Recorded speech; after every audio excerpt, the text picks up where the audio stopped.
some of Elijah's women were underage secretaries, and can you expound on that? Yeah, well, I guess they were, because they were there. I seen them. I seen them myself. It's all true. Good evening, messenger. You convinced us that you were the last messenger. How many other bastard children do you have?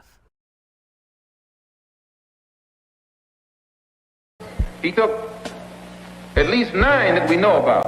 And I'm not speculating because he told this to me himself. It's what? I said Malcolm alleged that some of Elijah's women were underage secretaries, and can you expound on that? Yeah, well, I guess they were, because they were there. I seen them. I seen them myself. It's all true. Good evening, messenger. You convinced us that you were the last messenger. How many other bastard children do you have? He took at least 9 that we know about. And I'm not speculating because he told this to me himself. It's what? I said Malcolm alleged that some of Elijah's women were underage secretaries, and can you expound on that?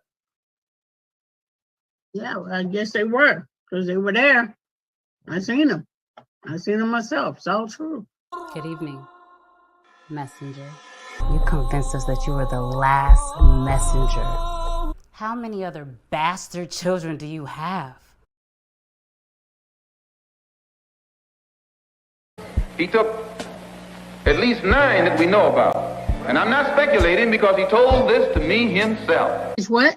I said Malcolm alleged that some of Elijah's women were underage secretaries, and can you expound on that? Yeah, well, I guess they were, because they were there. I seen them. I seen them myself. It's all true. Good evening, messenger. You convinced us that you were the last messenger. How many other bastard children do you have? He took at least 9 that we know about. And I'm not speculating because he told this to me himself. It's what? I said Malcolm alleged that some of Elijah's women were underage secretaries, and can you expound on that? Yeah, well, I guess they were, because they were there. I seen them. I seen them myself. It's all true. Good evening, messenger. You convinced us that you were the last messenger. How many other bastard children do you have? He took at least 9 that we know about. And I'm not speculating because he told this to me himself. It's what? I said Malcolm alleged that some of Elijah's women were underage secretaries, and can you expound on that? Yeah, well, I guess they were, because they were there. I seen them. I seen them myself. It's all true. Good evening, messenger. You convinced us that you were the last messenger. How many other bastard children do you have? He took at least 9 that we know about. And I'm not speculating because he told this to me himself. It's what? I said Malcolm alleged that some of Elijah's women were underage secretaries, and can you expound on that? Yeah, well, I guess they were, because they were there. I seen them. I seen them myself. It's all true. Good evening, messenger. You convinced us that you were the last messenger. How many other bastard children do you have? He took at least 9 that we know about. And I'm not speculating because he told this to me himself. It's what? I said Malcolm alleged that some of Elijah's women were underage secretaries, and can you expound on that? Yeah, well, I guess they were, because they were there. I seen them. I seen them myself. It's all true. Good evening, messenger. You convinced us that you were the last messenger. How many other bastard children do you have? He took at least 9 that we know about. And I'm not speculating because he told this to me himself. It's what? I said Malcolm alleged that some of Elijah's women were underage secretaries, and can you expound on that? Yeah, well, I guess they were, because they were there. I seen them. I seen them myself. It's all true. Good evening, messenger. You convinced us that you were the last messenger. How many other bastard children do you have? He took at least 9 that we know about. And I'm not speculating because he told this to me himself. It's what? I said Malcolm alleged that some of Elijah's women were underage secretaries, and can you expound on that? Yeah, well, I guess they were, because they were there. I seen them. I seen them myself. It's all true. Good evening, messenger. You convinced us that you were the last messenger. How many other bastard children do you have? He took at least 9 that we know about. And I'm not speculating because he told this to me himself. It's what? I said Malcolm alleged that some of Elijah's women were underage secretaries, and can you expound on that?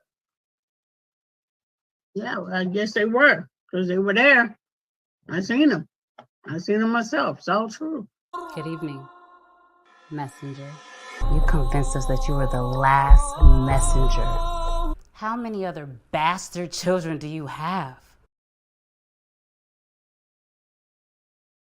Wee! Make sure y'all go get checks and balances, man. It's streaming now. Click the link that's pinned up to the top. JP, JQ, what it do? Birdman. We back for round 2. Round dos. Right? Dos? 2? Keno, what's up, Chaz, man? And I thank you guys for coming through. It's going to get heated up in a second, but without further ado, coming to the stage, star of the week. The most amazing sister ever. The most beautiful girl in the world. Kennedy Lenny Jean Hawthorne. Let's put your picture in the front. There you go.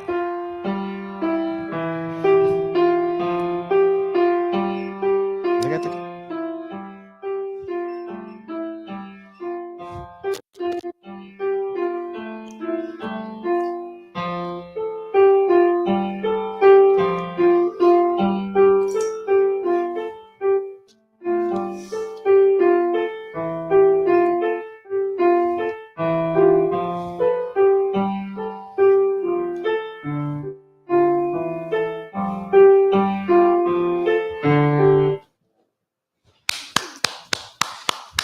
Coming next to the stage, student of the month, Big Brother Award, Big Brother Award, the protector, Lincoln Curtis Gerald Hawthorne. Yay! Good job, Kennedy. Oh, let me move this.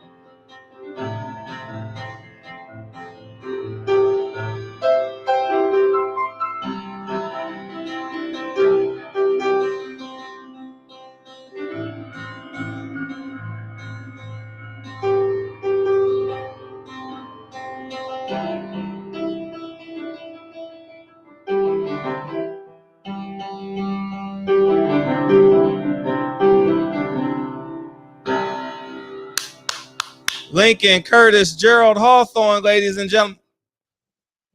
There you go. Thank you. Go ahead, Kennedy. Thank you, Kennedy. Yeah, almost there. We got it. Good job. Thank you, beautiful. Thank you. Love you. Go brush your teeth.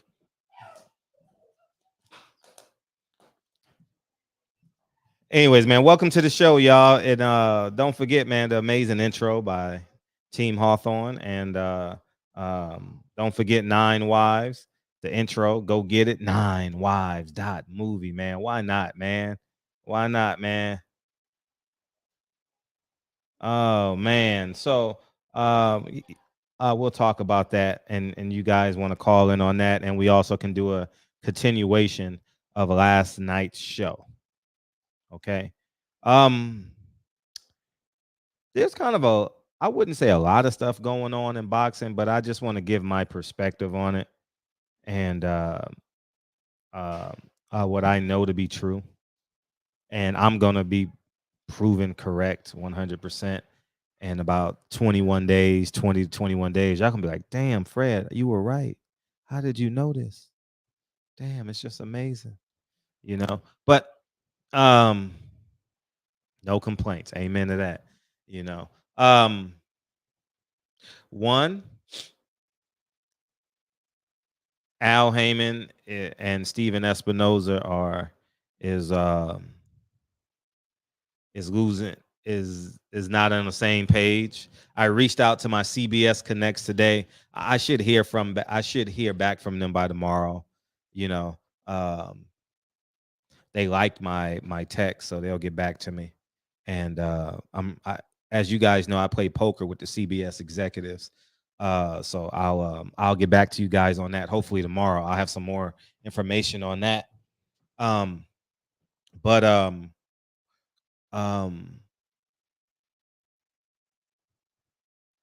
It's going to be real interesting to see what happens if Al Heyman can't secure a revenue stream and or a platform. For the first time, from what I heard previously about 3 weeks ago, Steven Espinoza and Al Heyman. Now, all this shit is gonna come out like, damn, how did you know? How did you know, Fred? And what I mean by not getting along is they can't come to an agreement. It ain't nothing personal, like your mom ain't shit. That's what Pookie and Ray Ray and Starkeisha does. You know what I mean? Oh no, LaDasha, yeah. You know what I'm saying? But Little Steven don't want to get walked on no more. You know what I mean? He's tired of getting walked on. Little Steven finally is fed up. I'm tired of Fred talking about me, man. How come Fred knows all this stuff? I'm tired of it, man. I'm tired of being seen as little Steven. Little Stevie. I'm Big Stevie.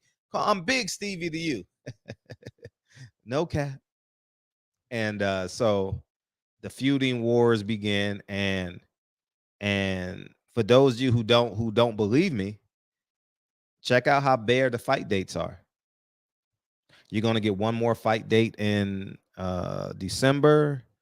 What date is that? It's the 17th, I believe. PBC is gonna drop a date on the 17th, and I think that'll do it for the year. But don't say I told you so. Okay, don't say I told you so. So and then too, I want to talk about what's going on with Dev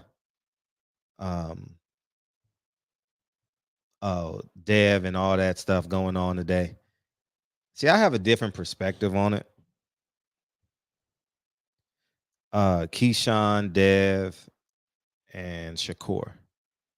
I need y'all to listen to me and listen to me carefully. People gonna post that shit and they gonna choose sides and you gonna get clicks. Like, for example, the LDBC is gonna choose Devin Haney, right? And other media is gonna choose Shakur Stevenson. Everybody's gonna make money off it. It's gonna get some clicks and it's gonna be cute and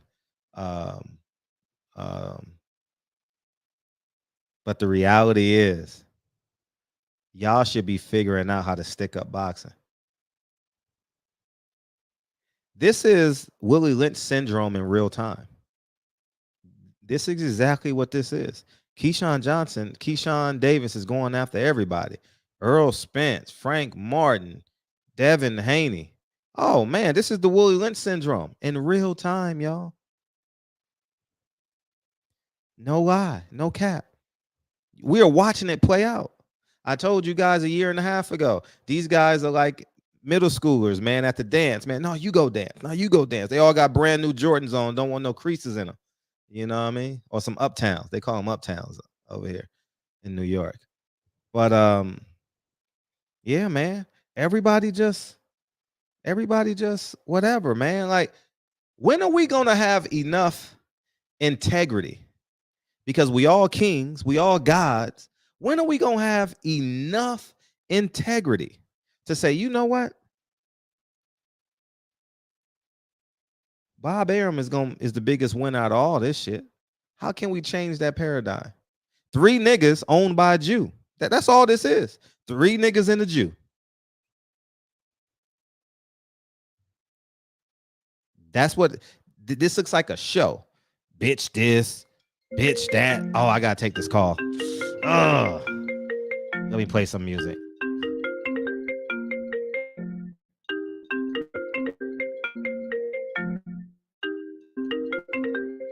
Oh, I can't let y'all hear this voice. Let me see.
Hey, I got some good news for y'all. See, the devil is a lie. Hey, I'm telling you the truth. Hey, I had to cover my mouth, man. I forgot y'all can read my lips and shit. Oh, man. Hey, I appreciate y'all coming through, man. Coming through, man. Yeah, man. So I'm just going to sum it up in one line. Steven Espinoza got to make the big fights, man. Steven Espinoza got to make the big fights. Al Heyman was the judge, the jury, and the executioner. And y'all saw me do it in real time. What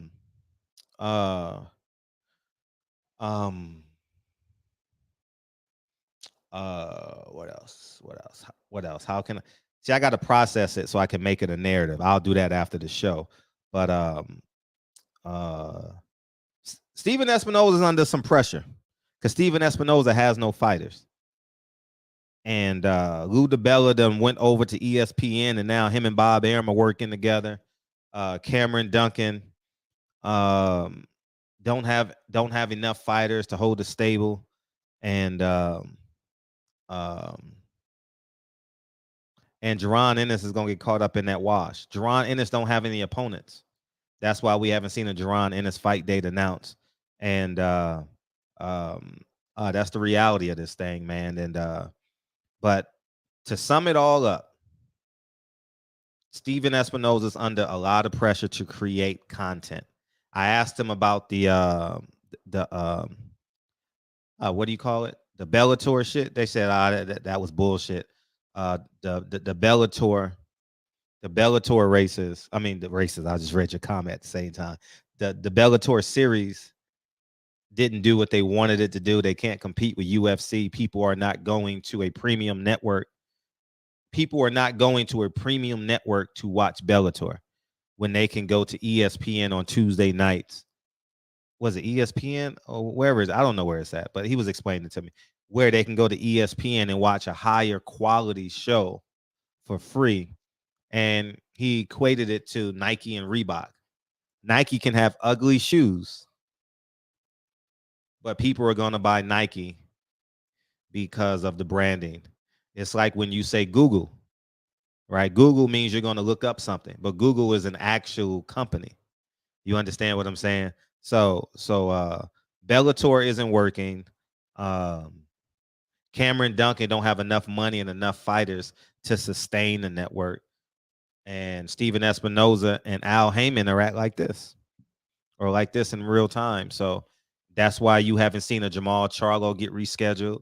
This is why they didn't drop a fall schedule. And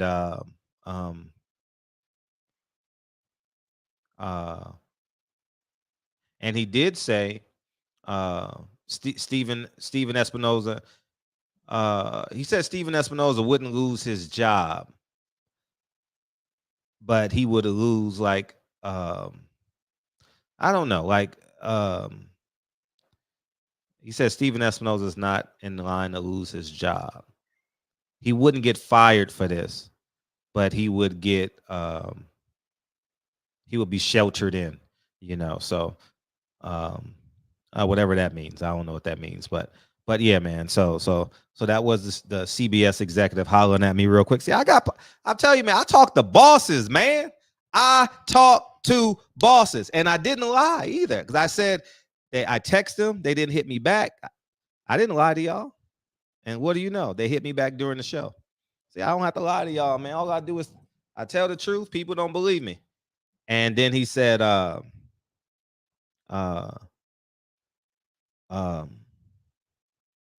then I asked him about Spence Crawford. He says the realities. He said the realities of it is they would never put on a big fight like that in between Christmas and Thanksgiving. He said it's not business wise. It's not business wise to do it like that. Something that big, something that needs a push like that. And that's what he said. So So that's what I know. So I told you guys, and now you guys have it in real time. So uh I play poker with these guys, man, and a whole bunch of Jewish guys and a handful of black guys, and we play big time poker. You know, you got to walk in there with $50,000.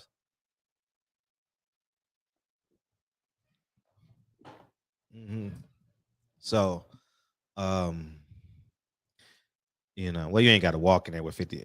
You can get ledgers and shit. You know, you can wire money in, but it's a big game. You literally can win $100,000 in one night.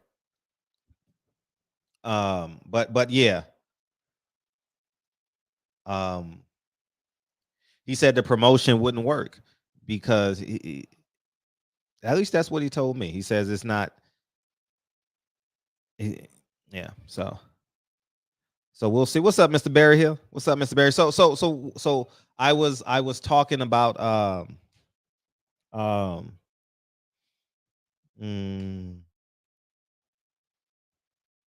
oh, and we also talked about my film. He wants to. They want to buy my film. They want to buy 9 Wives, and he was like, "What's up with you and Farrakhan?" So if you heard me say that, if you read my lips, y'all can go back and read my lips. And I was asking about Farrakhan and all that. So, oh yeah, Keyshawn Davis on the rampage. Yeah. So we are literally watching the Willie Lynch syndrome in real time. I'm just gonna say it like that. It's cute for the internet. It's real cute. It sounds good. It's gonna get us all riled up, and it means nothing because who's in charge? Have you ever seen someone overthrow Bob Arum? Muhammad Ali couldn't do it. Marvin Hagler couldn't do it. Sugar Ray Leonard couldn't do it. You think Devin Haney, Shakur Stevenson, and Keyshawn Davis gonna do it? Nah, not smart enough right now. You know, damn. I got more information. Shit. 1 second, guys.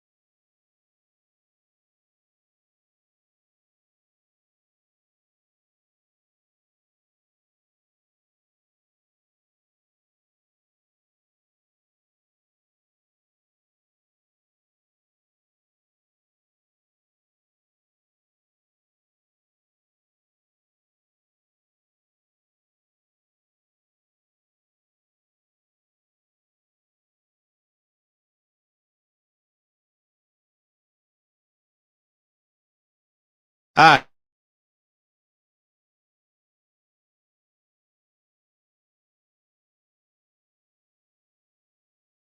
Oh, I'm talking to myself. So we watch this in real time, and I'm gonna say this. I mean, no disrespect to Devin, Shakur, and Keyshawn, but I'm the only one that's gonna tell them the truth. Other media outlets gonna say, "Yeah, I'm Team Haney, I'm Team Shakur, I'm Team Keyshawn."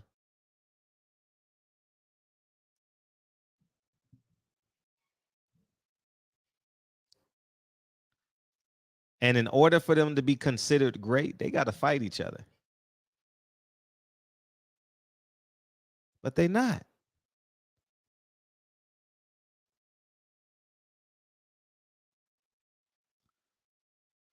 Keyshawn Davis out here trying to be famous. You know, he like, man, who's the biggest fish I can talk about? Who's the biggest fish I can call a bitch? You know? That's what he doing, and it's gonna work. Everybody talking about him. I just want to tell the truth. Y'all look like niggas. Yeah, niggas would change. You know what I mean? In a deal with all these, they talking all this shit, but they in a deal with a Jew. Talk all the shit you want. But the reality is, when Bob Arum say jump, you gonna jump. When Bob Arum say you fighting in 6 weeks, you gonna fight in 6 weeks. And I mean no disrespect. They just get paid more than the people that we work 9 to 5 jobs. So they make more money than us. But at the end of the day, it's all relative. You know, it's relative to their lifestyle. It's relative to your lifestyle. No, they're not going to fight each other, man. They middle schoolers, man. They middle schoolers. Dev is going to fight Lomachenko.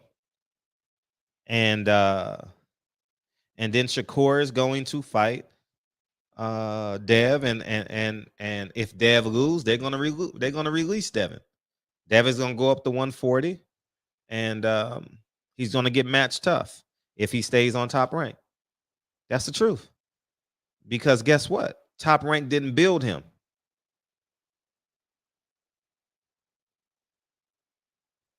They didn't put no money in him.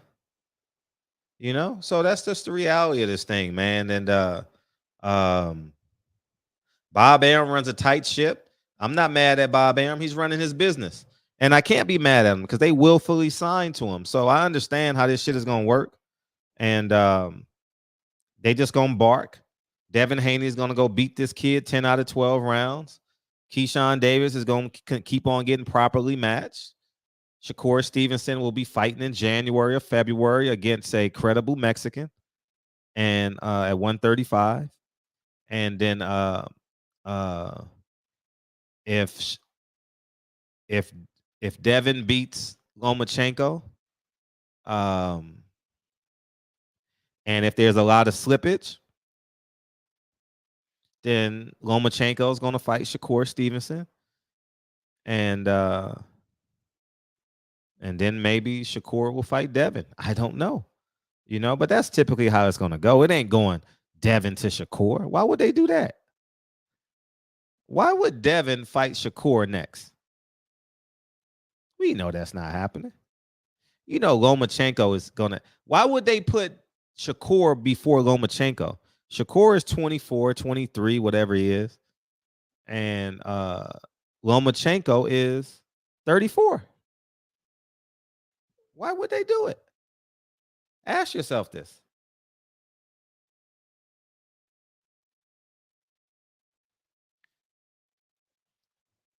Let's be honest with one another. You know, it sounds good on the internet. It sounds great. Team Haney got a job to do. That's promote. Keyshawn Davis got a job to do. That's promote. You can't get in their way. That's what they're supposed to do. But moreover than that, they're supposed to get in front of each other and be smart. They're supposed to be smart. How many videos do I got to make about this topic? This is the Willie Lynch syndrome in real time. For real. How did Keyshawn Davis, for real, how did Keyshawn Davis jump in Earl Spence's Twitter account? Explain that to me. How? How, Sway? He know damn well he can't fight Frank Martin. We just niggas. We just acting like niggas. I mean, just real blatant niggas for no fucking reason. This is just niggerdom. As my boy G would say. What's up, G Harv? What's up, Born Up? Fred, what up? How you? I'm feeling great, man. What you got? Shit. What's up with Bill saying, Shakur did that shit. That shit is a publicity stunt and all this shit. He said he reached out to the team, but he ain't hear shit back. Or man, don't care if you reach out to their team. Don't mean shit. You gotta reach out to Bob. People act like when you sign to Bob, you sign to Bob. It ain't like Eddie Hearn where he's cool and he's casual. No, you're gonna do what Bob tell you to do. People act like Manny Pacquiao couldn't do it. Terrence Crawford couldn't do it. What makes you think these 3 or 4 guys gonna do it? hey, Fred, your honest opinion right now. Yeah. Keyshawn Davis versus Rolly. Who you got? Shit ain't happening, dog. I'm just saying. They've hit their fault. It ain't happening. It ain't happening. It ain't happening. Y'all be stuck in these fairy tales. Like, oh man, what if? No, the shit ain't happening. Ain't happening. Man, that shit crazy. Nah, So Spence and Crawford, that shit gonna happen? Yeah, it's gonna happen. Yeah, it's gonna happen. I mean, I was leaning towards Spence, but I'm, you know what I'm saying, like right now I'm leaning towards Bud. Really? Yeah, I got Bud. I think you know what I'm saying, a boxer versus pressure fighter, puncher. I got Bud. That's fair. I mean, you have a right to go either where you want to on that fight. Put it like this though, if I'm saying, like I said, if Earl win, I won't be surprised. If Bud win, I won't be surprised. I think it might be a draw, and they just might, you know what I'm saying, double back. Ain't gonna be no draw. Ain't gonna be no draw? Hell no. All right, bro, Fred, let me ask you this question. If Bud win, would you be surprised? Yeah. Surprised? Not surprised.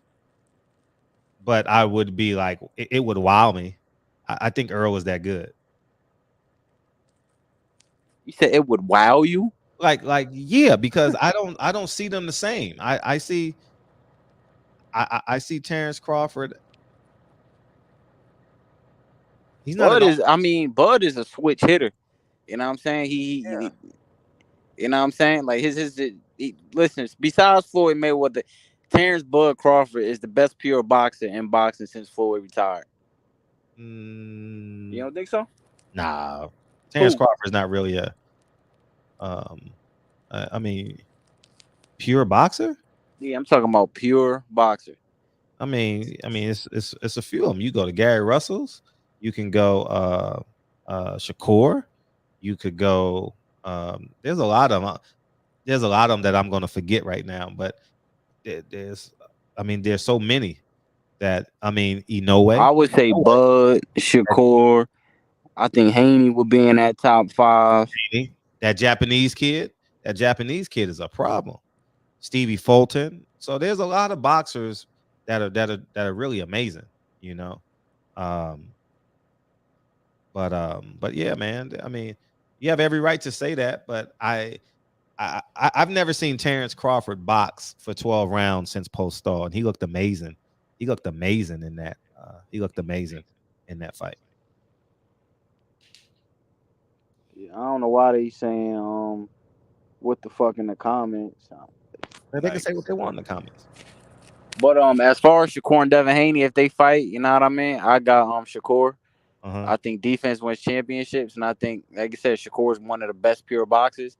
But Fred, the thing about Shakur is his last fight, right? He pressed the action, he was home, so he got hit. But we all know if Shakur just wants to hit and not get hit and box, everybody gonna be saying, I'm saying he's a born fighter. They don't want to watch his fights. What do you think about that though, Fred? Because I remember last time you know what I'm saying, I don't know. I think that was a fight after JoJo did whatever. Remember his ex-girl brother he beat up? The fight after that, you was like, oh yeah, if he displays the same performance, I ain't watch him no more. That's what you said. It was corny. It was corny. That's what I'm saying though. But if Shakur wants to fight like that, can't nobody beat him, Fred. I'm not saying nobody can beat him.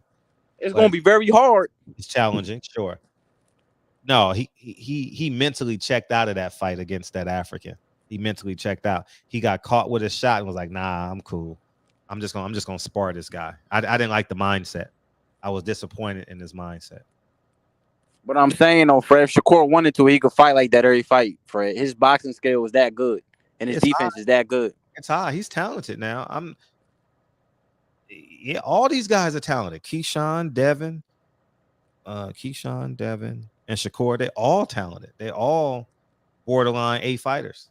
Tank too. Like I said, Tank, Rolly. I ain't saying Tank, Ryan, T.O., Lomachenko. They still haven't fought each other, Fred. Yeah. All these niggas, all they doing is woofing in the media, but ain't nobody fighting each other. I agree. Why don't y'all hold them accountable? That's all I say. How about y'all fight each other? Instead of picking sides, how about the media say fight each other? Yeah, that shit crazy, Fred. Yeah. But all right, Fred, I'm gonna hop back on probably next week. I'm gonna hop off and go in the comments. Right. Appreciate you, dog. Thanks. Yep, all the time. Yeah, man. Feel free to beam in. Holler at your boy. And let me put the phone lines. And the N-word conversation, man. We had a really good conversation on that yesterday. And I felt like it was unfinished. So if you guys come in and want to holler at that, you're more than welcome to. But I didn't like the conversation. Someone sent me like a 30-second. Oh, let me play it. I didn't hear the whole thing. It was on H Money's channel. Sent me this. I don't like this conversation. I don't like it at all. I don't. Because it's unwarranted. On everybody's part. I'm not blaming one party at all. But I'm trying to win here. I'm trying to get us in position to win. And the moment we believe we got leverage, we turn into the Willie Lynch syndrome. What's up, mate? What's up, buddy? How you feel? How you doing? Let me turn you down here. I'm good, man. What you got? Feeling pretty... Yes, sir. Can you hear me? Very well. What's up? Yeah. What's up, Mr. J? Nah, man. I just thought I'd call in. I missed your show the other night regarding Shakur Stevenson. I agree with the last caller. If he wanted to be defensive in every fight, he'd probably be close to unhittable because I've seen him do that before. But I would, if I was in his management team, I'd let him know. Look, man, boxing ain't just boxing's an entertainment business. You got to entertain people.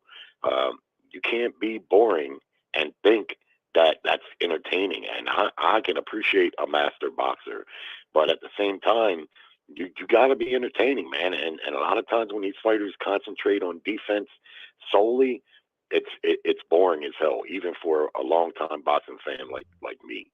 And I think in this last fight, he didn't respect dude's power. I mean, he got caught a little bit, but if you look at the numbers, punches that he caught, I mean, those are very few punches in a 12-round fight. I mean, he still didn't get hit much, and you could see he wasn't really concentrating on his defense. He wanted to get old boy out of there. That's really what he wanted to do, and he sacrificed a little bit of defense. But you know what? To me, I'd say keep doing what you're doing, man. Don't have fights and try to be defensive all night because people ain't gonna want to pay for that. They're not gonna want to see that. I didn't watch the fight, so everything you're telling me is I got to take it for what it is. But I do believe he could win a lot of fights like that, and so could Devin. You know, both of them can win fights like that. You know, just box on the outside and hit and not get hit. You know, Shakur is a little bit more fluid at it. You know, but you know they both could win fights like that. Well, you can win fights like that. There's no question that you can win fights like that, but can you win fans like that? Right. And that's the thing. You're not going to win fans doing that. Even a lot of, like I say, I'm a long-time boxing fan, and I can appreciate good boxing, but jabbing and grabbing is not good boxing. It's just not. Constantly moving and moving. That's not boxing. People need to take a look at what, like a Ray Leonard or a Pernell Whitaker, hell, Hector Camacho. That's boxing. You can stay in the pocket. You can unload combinations. You can use your defense. Whitaker used to stand directly in front of his opponents, use his defense, and be right in position for his offense. So what people call boxing, they don't know what boxing is. Jabbing and grabbing is not boxing. Moving around the ring the whole time is not boxing. Right. It's spoiling. Right. I call it spoiling. Anyway, I'm sorry I missed your discussion about the N-word the other night because I'm sure me and your one guest that's on. Oh yeah, for sure. And what's your take on it? Man, I don't know if it was on your show, Barbara, or if it was another one where this topic came up before. And I got to be honest with you, man. I'm shocked. I'm 53 years old, right? And I came up with a lot of black folk, and that they didn't call each other that when I was coming up. I mean, you rarely heard that, and if you heard that, it was definitely not said in an endearing fashion, man. It's an ugly word. White people don't use it nearly as much as what a lot of black folk think they do, and we've been conditioned over the years to not use it because we've been told that it's an ugly word and it's offensive. And when I hear black folks saying that to each other as much as I hear it nowadays, I mean, you even hear white like you say, can non-black men? I mean, I hear white kids saying it all the time, in a fashion that's, it just, to me, it's an ugly word. To me, it's a disrespectful thing for black folks to call each other that. But I don't know, man. I hear so much of it in the culture that I just wonder: do black folks consider it to be racist to call each other that, or inflammatory, or is it just another word? I don't think we don't turn our head when black people use it. We can tell by the octaves and the tone what's the meaning of it in that conversation. Same way you've been taught, same way you've been trained not to hear it, we've been trained to hear it. Yeah, that's good. Yeah. So if a non-black person says it, is it okay, or is it still not okay? Oh gosh. Now you got to beam in. If you get 813, you got to beam in. No, I would say on a macro level, I would say no. Let's see. Yeah. But on a micro level, in community pockets, like on the East Coast, and it may be one white guy with a whole bunch of black dudes, or a Mexican guy with a whole bunch of black dudes, or an Asian guy with a whole bunch of black dudes, they may accept it, Yeah. And that's just the reality of this thing, man. I grew up on the East Coast, so it changed when I got to California for me, even though I wasn't using it as much because I moved to California when I was 8, but I lived on the same street. The population in New York is as many blacks as it is Dominicans and Puerto Ricans. Like it's 1 for 1. It's not like where blacks are more than at least it didn't seem that way in my neighborhood, And Right. So you go to the corner store and they whistle and, hey, mommy, they talk like black dudes. They talk exactly like black dudes. But it's a Dominican or Puerto Rican because of their how they talk. I'm trying to think of the term for it. Their accent. The accent. Thank you, dog. The accent. So, but I never flinched, but I was a little kid then. But even when I went back for the summertime, I spent most of my days in Harlem, so I wasn't around too many of them. But it's pretty much the same because I see it online, and New York is the exception to LA, where Mexicans don't say that word. They say it in their pockets though. Like if a Mexican is talking to a Mexican, they say it. Yeah. You get what I'm saying? So but I said yesterday, I was at a Kanye West concert. I wish Dre was here. I wish she was home. I would bring her, and she's on call tonight. But we went to a Kanye West concert years ago. I mean, super years ago, and in the early 2000s. And he said, "Hey, white people, it's your time to say the N-word," or maybe he said "nigga." I don't know. And I was like, in that moment, I realized black people don't own the N-word. And then as I got smarter and I started reading, and as I got older and more mature, I realized you can't control another person because it's interwoven into growing up. So and what I mean by that, through sports, like how we're conditioning, like we couldn't say the N-word in my locker room in college. Right. Well, when the coaches wasn't there, we used, but when the coaches are there, we wasn't allowed to use it because it separates the locker room. And I'm 44. I understand what that 60-year-old coach meant by that. But as a kid, I'm like, what are you talking about? We can't say that. But I get it now, right? Yeah. And then in the music, social media, and so on and so forth. But I'm not fighting over that word at 44 because that's not a hill I want to die on. So if I can have a peaceful conversation about it, then I will have it. But if I hear two Mexicans or two non-black people using the N-word, I'm going to intentionally move myself away from that. Intentionally, because I don't want another black person to say, hey, you go. Nah, I'm not getting involved in that shit, because if it's two non-black people, I'm going to assume one of them has a weapon. I'm going to assume if they're using the N-word in public like that, they don't mind fighting.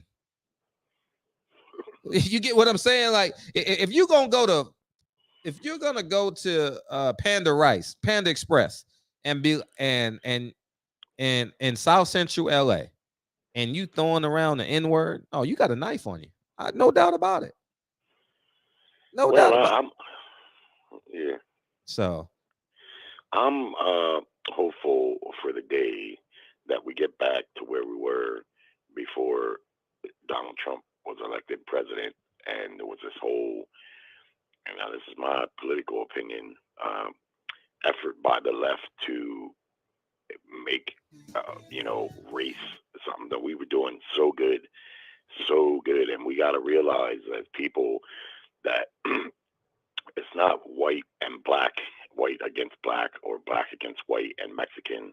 It's just not that. It's really what it's always been, is class discrimination. That's the real discrimination, because you see, anytime you see any of these rich folks in Hollywood or whatever, be it they black or white, when they have their parties, they always got a member of the other race there that are hoity-toity, right in line with them, with a lot of money in their pocket, and you don't see it. And we've been schooling together by the millions, living together by the millions, and working together by the millions here in the United States. No, we got a troubled past, and that can't be denied, but it is the past, and people do evolve. And to me, whether you like Donald Trump or you didn't like him, I mean, what the left did is they created something that set race relations back a long way. And listen, I'm not saying there aren't racists in this country or this world. Of course there is, and they're always going to be.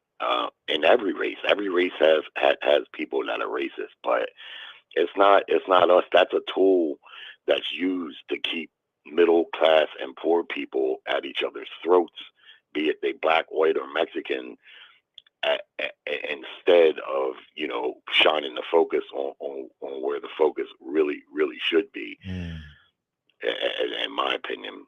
But I don't want to get too political, because I got to get up early in the morning, but I did want to say this though about Tyson Fury recently, because he's been in the news.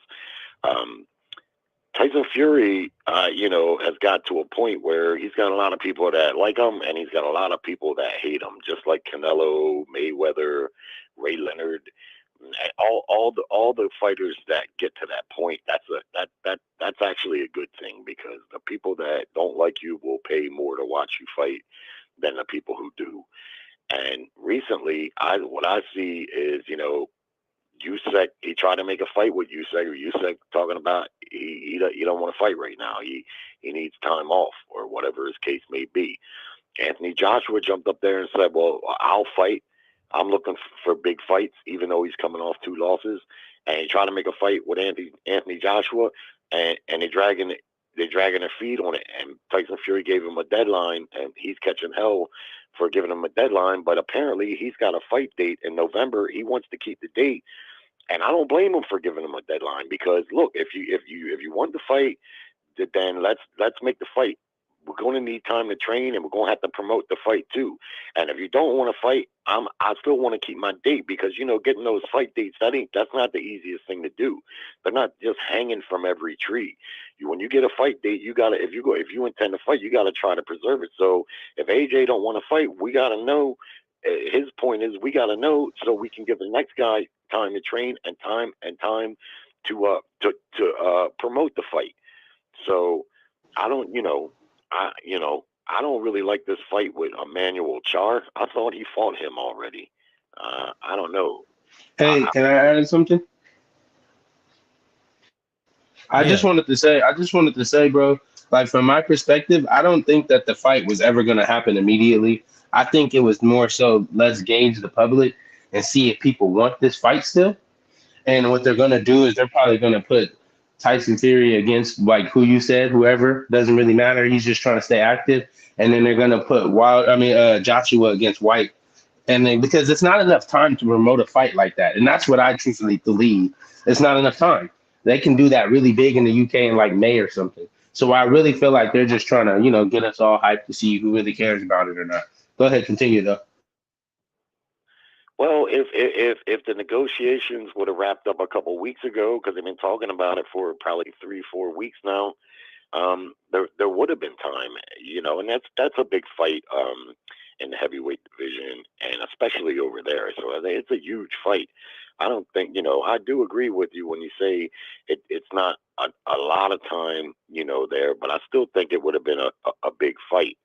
But, even if it is what you say, which it very well could be, I still don't blame Tyson Fury for giving him a deadline and telling him, look, you got to let me know one way or the other. We just can't just keep dragging it on. I mean, we know what the terms are to be. And, if you want to fight, well, we can do it. And if not, that's that.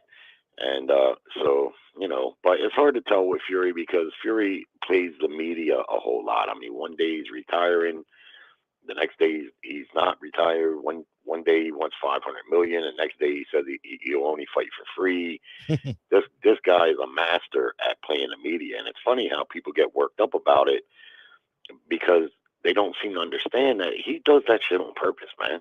Mm-hmm. Boxing needs more fighters like Tyson Fury because for a long time, boxing, we've had some iconic figures in boxing like Ali and Mike Tyson and different fighters, and when the personality falls out of it, that hurts the sport of boxing. We need personalities in boxing. Even Rolly Romero, who proved to be not as good as what he was talking, but you seen his mouth and his antics made for a nice pay-per-view, probably Tank's highest pay-per-view, and that's no mistake. Now, in the end, boxing fans like us, we want to see it in the ring, but I also like fighters that aren't afraid to show some character and some moxie, and Prince Ahmed was real good at that too, And some of these fighters, man, they're just flat, boring cats, Bud Crawford, he's probably my favorite fighter, but I ain't lying. I try to watch Bud's interviews, man, and he's just boring, man. He's just a boring kind of guy. I mean, you can't hold it against him because Spence doesn't appear to be the life of the party either. And I think as boxing fans, too, I don't want to ramble on, so feel free to interrupt, but I think we're all got a little bit of a boxing hangover and disappointed that fight didn't get made. I know everybody comes out every other day talking about it's signed and this and that, but let's face it, until we hear from the people that would be in charge of it, the fight ain't made, man, and it's disappointing. If nothing else, it's disappointing. All right, Sean. Yeah, man. And like you said, it is disappointing if that fight isn't made. I hope that somehow they announce it's official and stuff like that. I did want to go back to what you guys were talking about a little bit earlier when it comes to these lightweights, because I'm under the belief, for real, that Shakur can't beat Devin Haney. I think Devin Haney is slightly too big for him, and styles make fights. I feel like they're very similar. But those little slight bigger advantages will really benefit Haney. For example, I think his arms are longer, slightly taller. He's more naturally at that division. And they basically do similar things. But I'm not going to lie, I seen him get touched a lot this fight. You said you didn't see it. So I'm going to tell you, he was getting touched a lot. And, with the speed that Devin has, he will definitely touch him, son. Go ahead. Huh? You have to repeat it. I didn't hear you. You were saying something at the same time. Sorry, I interrupted you there. No, but they were given the punch stat numbers throughout the fight, and the numbers didn't indicate that he was getting hit that much. It's just we're not used to seeing him get hit at all. So when you're not used to seeing a guy get hit at all, and then you see him get hit a little bit, And it's like, oh, he's not as good defensively as he is. But like the other caller said, he is. And if he wanted to be defensive in that fight, he could have, but he probably would have stunk the joint out. And so I don't know if his handlers. What I really think it is, he was home and he was pressing to try to stop the guy, but the guy was holding him, and he was frustrated, and he didn't respect his power, and so he just was way more offensive, and he let the defense slide a little bit, which for me is perfectly fine, because it's a fine line between getting in there and winning a fight and being defensive and boring a crowd to tears. You know what I mean? And right now, I just don't think boxing can handle too many high-profile fighters that are ultra defensive. Mayweather was able to get away with it because in between his defense, his offense was brilliant and his defense was brilliant. And plus, he had built a brand for himself, and it was a perfect storm scenario. You had Pacquiao and on the other side, and a lot of people were hating on Floyd, and Floyd was doing things that even make him hate him even more. And and even then, he had a bunch of critics saying he was boring, and at times I was one of them. But in this era, with boxing being in the condition it is, I just don't think fans are going to respond favorably to a fighter that puts on boring performances. I think Andrade has suffered from that, among other things. But I've seen Andrade, I've heard him get a lot of praise, and I like Boo Boo, but I've seen him in a lot of fights where he was heavily favored to win. They were what I call setup fights, where they put him in with opponents that he should have looked real good against. He winds up looking good for 1 or 2 rounds, and then the rest of the fight, it's boring. It's boring. No, you're absolutely right about that. And Shakur too. Like, I'm not even gonna lie, guys. Like, I want to be a Shakur fan, but that Valdez fight, I literally am not lying, guys. I fell asleep. Because it got so clear that, okay, you're beating him up. Now it's time to do something entertaining, but it seemed like he just coasted through and just took the win that way. And it was pretty boring. I ain't gonna lie. Like, we literally fell asleep. I kept waking up in and out of it, and it was like, oh, okay, finally it's over. I opened my eyes again. It's the 11th round. It's like, and that usually doesn't happen, bro. I'm a boxing fan. I love boxing, but that fight, it did do that, and it started to do it again in this fight. Like he gets to these coasting moments, and I ain't gonna lie. Like Devin, his fights to me are a little bit like they're similar, but he still keeps me awake, bro. Like Shakur literally puts me to sleep, and I ain't even trying to be funny. See, I kind of feel the same way about Devin Haney. I mean, they're both great fighters. They're both athletic guys. But you take Bud Crawford. Bud Crawford's an athletic guy, so is Errol Spence. If they wanted to use their athletic attributes to be defensive and fight like that all night, they could. But thank God they don't. Thank God Jermell Charlo doesn't do that. They box. They're not irresponsible like defensively, but they looking to fight, and they're looking to put some hurt on the opponent and things like that. So we don't need too many fighters, high profile fighters, that are going to do that. If you're going to be a boxer and you're going to box, do master boxing. That means you're throwing combinations. You're doing the things that the master boxers do. You're not just moving or grabbing, But it's a fine line, and it's been talked about a whole lot on YouTube and other places that, and in today's boxing, if you will, and for the last several years, it's all about keeping your O. Back in the day, when Tommy Hearns lost to Ray Leonard, Tommy still kept his fan base. When Leonard lost to Duran, Leonard kept his fan base. People didn't just throw the towel on a fighter. Now, if a fighter loses, he got exposed. Hell, even if a fighter gets knocked down one time, he's got a weak chin. Ryan Garcia got knocked down in one fight, came back and stopped the guy in the very next round. When he got up from the knockdown, he went straight at the guy, and he wound up stopping him with a brutal body shot. And now all you hear is, he's got a weak chin. Come on, man. And that's why I think these fighters a lot of times won't take the risk. They won't take the risk to look sensational, because if it means for a second that their chance of losing goes up even just a fraction, they just don't want to risk it. So the big issue with everything, and I'm not trying to pick at holes in it, But like the 80s and all those fights are going to be different because the social media is not around to sit there and influence the narrative. So we didn't hear negative stories about Sugar Ray Robinson or Sugar Ray Leonard or nothing like that, even if it was negative stories. Like, so let's say he got dropped in sparring. We didn't hear about that. There wasn't nobody in his gym all the time with the camera the way it be for this current generation. So that's another reason why they're cautious. You know, you're definitely right, but they are cautious for these reasons. You know, with that also being said, back to Devin Haney, I think there's a slight difference in between the styles. Like I actually believe, like, okay, so styles make fights for starters, so it's all about who you're matching them against. I'm not gonna sit here and act like they're boring because of they're just boring. It's their opponents. They hit them and they don't want to try to charge in like that no more. Specifically, if you put Devin in there with somebody who's going to keep charging at him, then it's going to be entertaining, right? If you put Shakur in there with somebody who's not going to give up and keep charging at him, it's going to be entertaining. What we seen when he fought Valdez was he broke Valdez's will, and Valdez decided, I'm just going to coast through this. So like I'm not going to sit there and act like it's that boring because it's their fault. You know what I mean?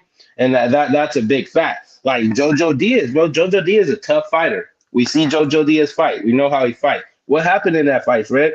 I feel like he realized really quickly, like, I can't do what I normally do against Devin, and I just need to coach. Right. He didn't do what we normally see him do. So whose fault is that? That's Devin's fault. That's his skills, and I'm not gonna. Devin neutralized him.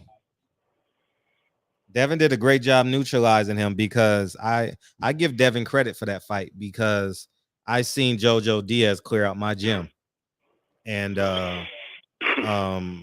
Jojo Diaz was killing these motherfuckers, and Devin did a hell of a job neutralizing that guy. So I've seen Jojo Diaz before, you know, when he was young, and he had IQ out of this world, man, and Devin did a hell of a job with him. I give Devin all the credit for that fight.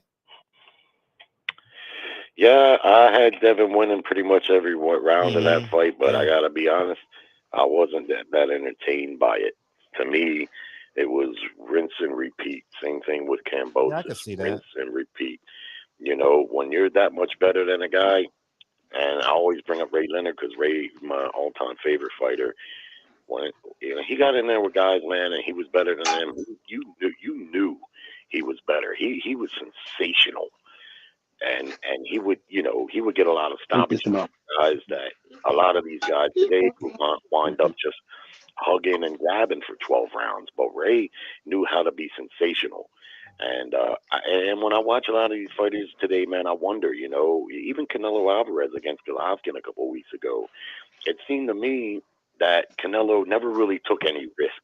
Like if he really wanted to put his stamp on that trilogy with the way Golovkin was looking, it seemed to me like he never really turned it up to where it was like, all right, it looks like, he really wants to get him out of here, or he's going to make an effort to be great here. He just kind of like went through the motions with him, you know what I mean? And that fight was a little boring to me also. I might not be the boxing fan that I used to be because I get, nowadays, man, when I watch these fights, it's probably too because I went through a few eras. Like when I first started watching boxing, Ali was the heavyweight champ. So I done seen all them greats, man, from then until now. Of course, I came up square in the middle of the Ray Leonard and Duran and Hagler and Hearns era. But I've seen them all. Julian Jackson, Terry Norris was one of my favorite fighters.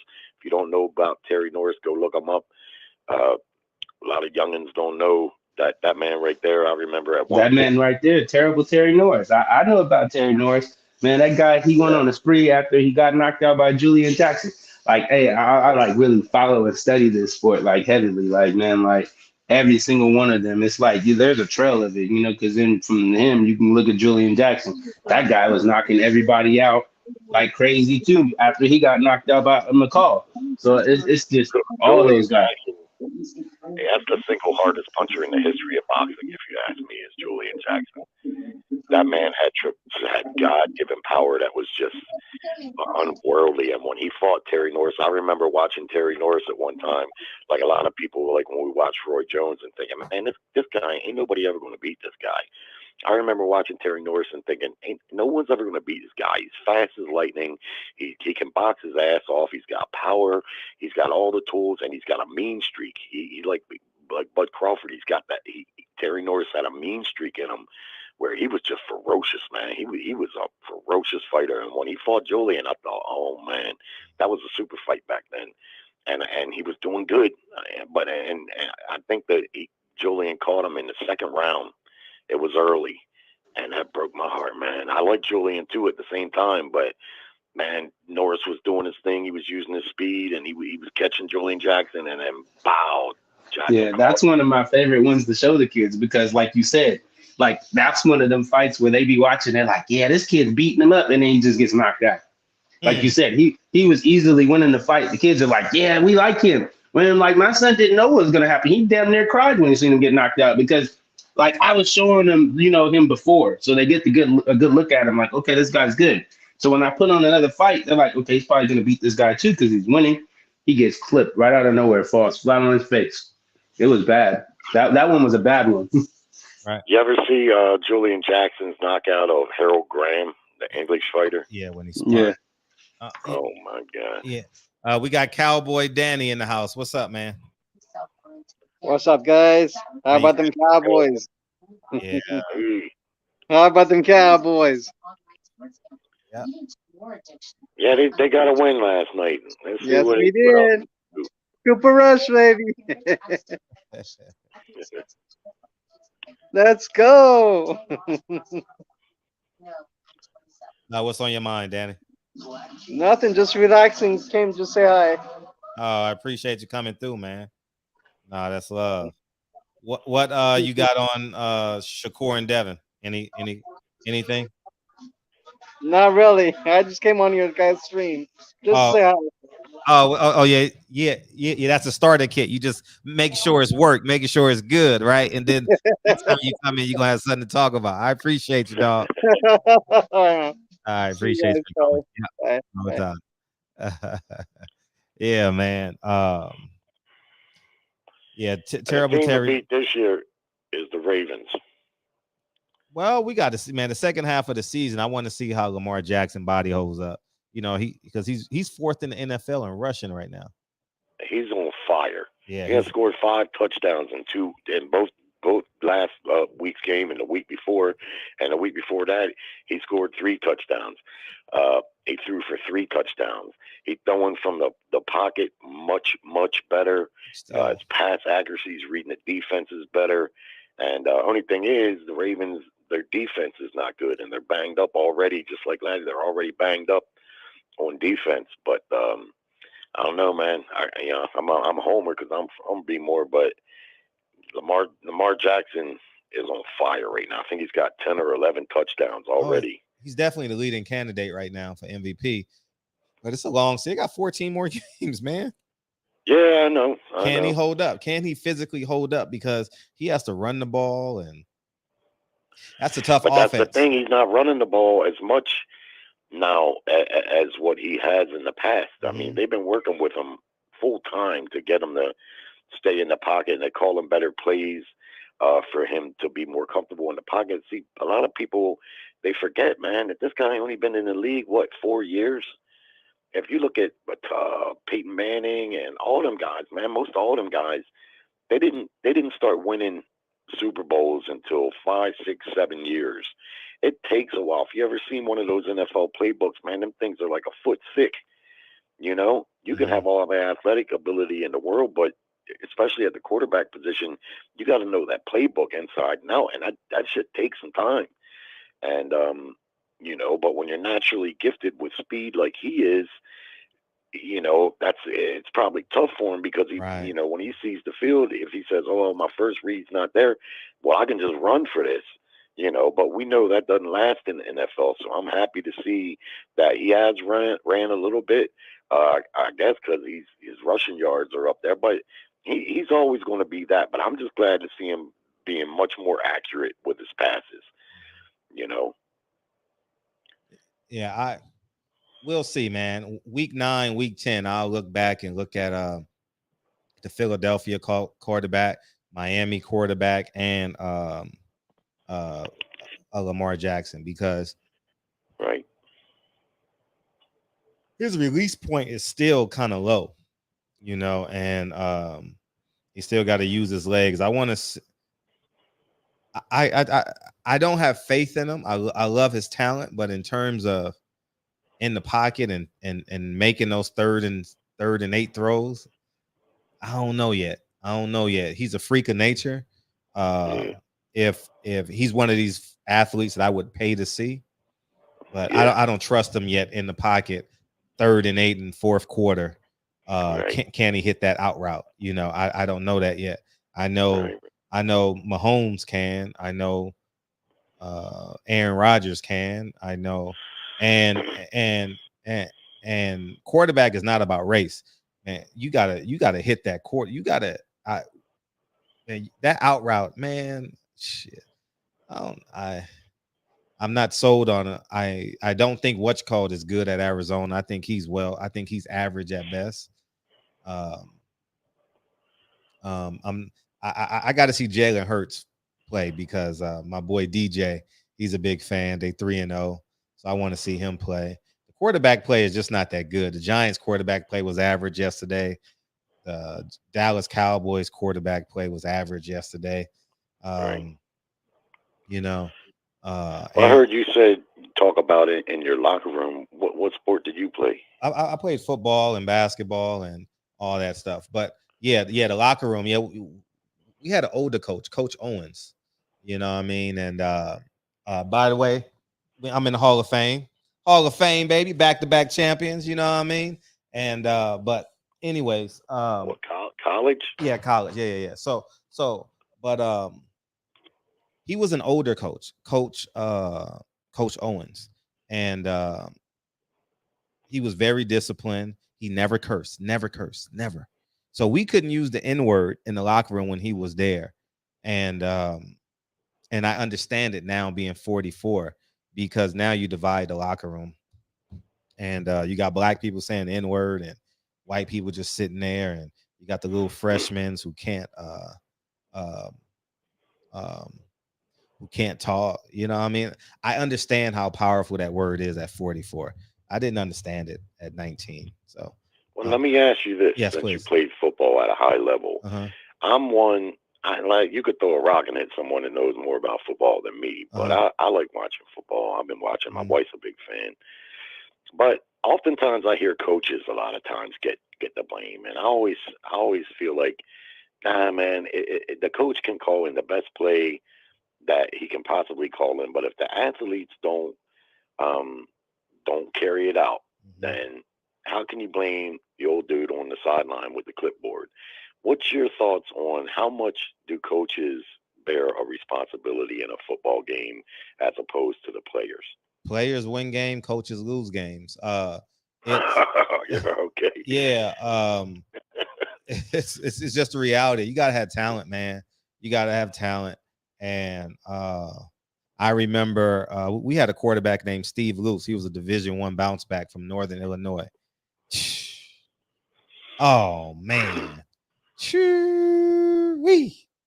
Woo, Steve Luce, big time Steve Luce, man. Oh man, bad motherfucker. Man, he could put the football in a trash can 40 yards down the field. Oh, bad motherfucker. And he led us. You know what I mean? And he didn't call his own plays, but he knew how to audible. He knew what he was doing. And I think coaches is put the players in the best position possible and let them go. You know, coaches have favorites sometimes, but in football, it's all about that quarterback, man. That quarterback guy. You gotta have a quarterback. You can't go nowhere without a quarterback. And I understand why they're the highest paid player on the field.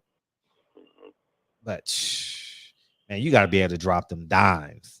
And you ever do any boxing? No, not perfect. No. But you know, yeah, go ahead. I mean, I box now, but I don't. No, not no. But yeah. I did some at a police recreation center from the time I was about 15 until I was about 19. Yeah. And I can tell you this, man. Sometimes, you know, like in boxing, a boxer's coach. A lot of times, man, when you're in a boxing ring, what they're telling you in between rounds, you don't really. At least I didn't. I don't want to say they're overrated in what they do, because it's sometimes they will pick up on things that you're not really seeing, but a lot of times, like you hear coaches tell a lot, just go out there and bang bang and ding bang. Motherfucker, you got no clue. You know, it's not that simple to just go out there and just bang bang and zip and do this and do that. I mean, of course, strategy. It sounds like you tying up your girlfriend. Well, you know, I'm just saying, you know, there's been cases where fighters have fought and they didn't even have a coach in the corner. Sure. That doesn't typically happen, but a lot of times, man, you know, especially, you know, in a fight, that shit goes out the window, man. You're in the middle of combat. You don't really hearing what they, you know, he can tell you, go out there and throw your left jab and work off your jab. Okay, fine. I mean, any boxer gets taught that right from day one. But if it was just as easy as doing that, like Teddy Atlas, he used to get on my daggone nerves, man. I'm glad I don't see Teddy Atlas on TV no more, because of his big loud mouth, and he would be in the corner, man, and it just seemed to me like he was trying to make it about him. You know, he was trying to win an Oscar. He's that kind of guy. Yeah, and plus, you know, Teddy Atlas, I think he lost his job at ESPN for his terrible commentary in the Pacquiao Horn fight. That was some of the worst commentary I ever heard. Listen, I like Manny Pacquiao. I didn't even know who Jeff Horn was. I remember watching the fight. Manny had been off for a little while. He was on a little bit of a layoff. They brought him back against this guy, Jeff Horn. I was like, who the fuck is this kid? He only had like 17 fights. Looked like he was 13 years old to me. And I thought, well, this is just a fight for Pacquiao to come back on. So I tuned in, fully expecting to see Manny just bulldoze that guy, man. Manny Pacquiao lost that fight, man. I've watched that fight 4 or 5 times now, and I can't see where anyone would think that Manny won that fight. And after the fight, Freddie Roach said he lost. He said he lost the fight. I like Manny, man, but he lost that fight. And Teddy Atlas's commentary was so one-sided. I mean, even if you thought Manny Pacquiao was winning the fight, you ain't going to give this guy no credit, man, fighting in front of this big-ass home crowd and fighting a legend-type champion like this and doing as good as what he's doing. Even if you think you're losing, you know, you ain't going to give him no credit. He's up there screaming and spitting on Joe Tessitore and just carrying on, man. I remember when Teddy was commentating on ESPN, you might remember this. He had, you know, like every time there was a big fight coming up, they would do a little piece on it, and he would give his prediction. And he was wrong like 23 times in a row. Remember that? No, I don't remember, but that sounds funny. What's up, Raphael? Yeah. What's up, Monica? Yeah, that's funny. That's 23 times in a row. But I know Rayshawn was jumping at the bit to talk about the boxing. I'm pretty sure. Yeah. I'm sorry. I don't watch nothing but boxing, so I can't talk about football. But I am myself like a USA boxing coach, and I can tell you a lot of what you're talking about as far as why it is the way it is has a lot to do with the amateur system and the way they actually score those amateur fights these days. As far as most of it is all about, you know, just brawling and craziness, to be honest with you. So if you really want to win, you have to pretty much land and don't get hit. I showed you a clip of my son, his fight earlier, Fred. I don't know if you got to look at it, but like that's the type of stuff I'm talking about. It has a lot to do with the way people are coaching and teaching their fighters. Right. Like, bro, like I was at them fights this weekend, and there's a lot of amateur coaches that did not know nothing about concussions or anything like that. And I've seen a couple of kids get concussions that day, like as far as like adult, you know, like 16, 17-year-olds, and they didn't stop the fight. It's like, you got to recognize, like, I'm serious. Like some kid got hit with a mean uppercut. His eyes were just like glazing everywhere. And they were just yelling at him instructions, not understanding that this kid is concussed. Like a lot of people don't even know nothing about that type of stuff. Like I really recommend everybody take them a concussion safety class and stuff like that if you want to even think about being a coach. Otherwise, you're gonna mess around and get your fighter hurt, and that's what goes on a lot of the time. So a lot of people get broken in the amateur systems. They get hit hard, they get a concussion, and then they don't even want to engage no more. You know what I mean? They learn what they have to do to win is simply hit and not be hit. And like they get obsessed with it to the point where they don't even know if they got a damn chin anymore because they're traumatized. You know what I mean? Like I literally see that happen, and that has a lot to do. So like when you say, so like I'm a little biased for that because I am a coach. Coaches are very important in that moment. Like we're here to basically protect the fighter, and like that's a big part of why we are here. At the end of it all, coaching can be overrated, but at the same time, you need somebody in the corner to help you. I hear you. What's up, Kyle? What's going on, Big Fred? Hey, happy birthday, man. Man, I appreciate that, Big. How old are you today? Huh? How old are you today? 34. Oh, 34. Happy birthday. For sure. Where you on your way to? To the job. I think they're gonna throw me a surprise party, man. You think? Yeah, that's what I'm thinking, man. Yeah, go ahead, stall for a while then, you know. I hope they don't. He said he's gonna walk in and be like, I gotta work. He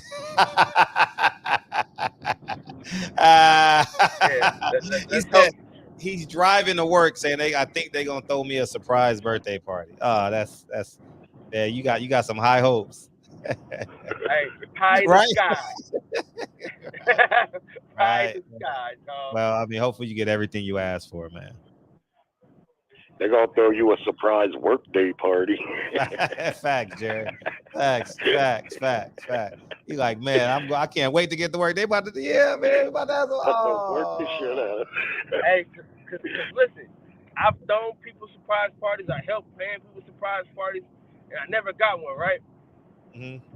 And I always tell everybody, man, I sure want a surprise party. I've been saying that shit for years and never got one, bro. Mm-hmm. That sounds about right. What's your take on Keyshawn, Shakur, and all that? Listen, to be honest with you, this whole thing is DJ's fault. DJ from the boxing section, he started all this shit. Oh, what'd he say? What'd he say? You know, he kicked this shit off, man. He kicked it off. When we was in Vegas, he kicked that shit off, man. Oh, with Keyshawn Davis? Oh yeah. We're gonna blame DJ for this. What'd he say? We instigated and shit like that on the video. Max was with Hey, look, speaking of one of the devils, that was part of the mix. Oh, the Keyshawn mix? Yeah. I told Fred, DJ is responsible for Keyshawn Davis and Frank Martin. He's single-handedly responsible for that. Yeah, he cracked it off. He planted the seed. He cracked it off. I just recorded the shit. Yeah. It was a moment. Appreciate you, Jerry. Mm-hmm. I guess what's good, Fred? We good. Yes. Hey, listen. I know what you're doing, Fred. Huh? I know what you're doing. What am I doing? Called this troll here. Oh, this Mexican agitator.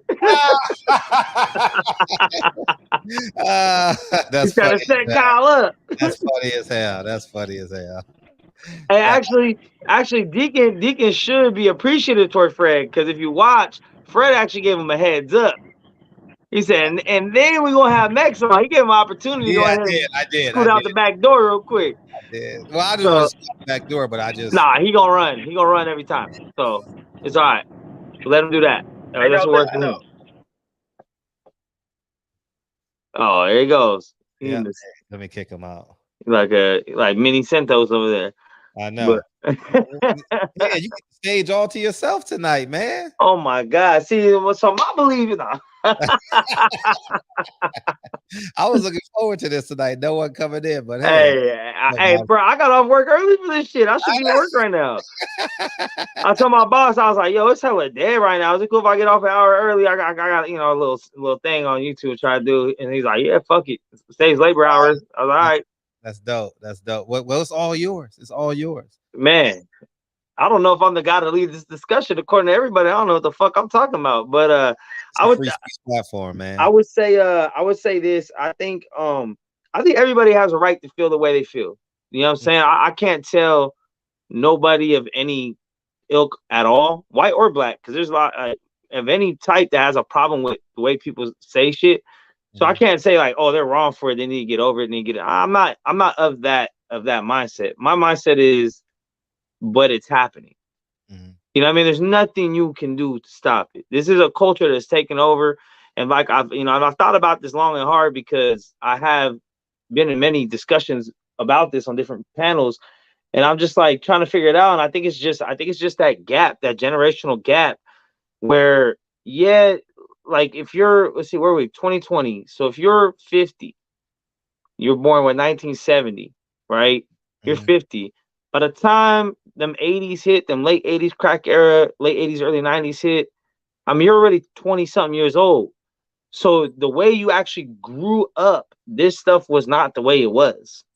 Like the way things are now, people saying, you know, niggas the homie and shit like that. It was, you know, right off the end of the war and civil rights movement. So it wasn't popping like that. So when you know, NWA came in, did their thing, you got Richard Pryor out here doing his thing, using what he's using, then by that time, these people are already 20, 25 years old. So yeah, you didn't grow up in it. Now, if you take someone that was born, I mean, me personally, I was born in 86. So by the time 1990 hit, I was only 4 years old. So we know what the 90s rap era and hip hop era was like and what it did. This is what I grew up on every day, every car ride, everything. So all we knew our whole life. So it wasn't like it was a new fad that came on later and we gravitated toward it. So I think that a lot of older men, 40s, 50s, they were already kind of who they were at the time when the shit got popping. So they didn't jump onto it. Maybe a couple did, maybe joined the gang or some shit and started woo, get it. But as far as us younger, and I'm gonna say us, but there's even people younger than me, you know, 20s, teenagers nowadays, like you said yesterday, there might be a 17-year-old watching this. So, and I know out here in Cali, we're a little more integrated. I don't know how it is in the South. From the sound of some of the people, it sounds like still kind of segregated in some areas. So the culture is different. But my thing is, I openly admit that I don't understand where they're coming from because I didn't live their life, their culture, their generation, or their demographic. But instead of them admitting the same in return, motherfuckers want to try to tell me what's up. You can't. You can't. I try to be respectful, but at the same time, it's like, this is how we talk out here. You know, when you put it in those time pockets, I understand like the higher the more people use that word, especially like in the 90s and the 2000s, coming from I was born in, I'm 44, so 77. So I get that. Now, with that being said, do you think you're responsible for like the whole conversation, so everybody that's in it, or is it always like, so let's say you're talking to one person in a group of 10 people. Are you responsible for the 10 people, or you're only responsible for that one person you're communicating with? That's a good question. Because I think that you should always be responsible for what you say, especially in public, right? Because especially nowadays, man, they motherfuckers going to screenshot your shit, record your shit, whatever it is, real quick. So, but at the same time, if I'm not fucking talking to you, then you're really up in my business trying to find a problem. I'm not talking to you. So, I mean, you know, just like these tell you, hey, stay out of grown folks' business. Then, you know, if I'm not talking to you, I'm not addressing you. Now, I understand, like, some people have a deeper connection to it, but and most of the time it is older people, and that's why I do try to my best. Like when I first got on here with y'all, I've been on here probably most of the year so far, 2022, right? Well, on yours, Kyle's platform. When I first jumped on, I was a little. I tried to be a little more conscious of it, but at the same time, I was new to the platform.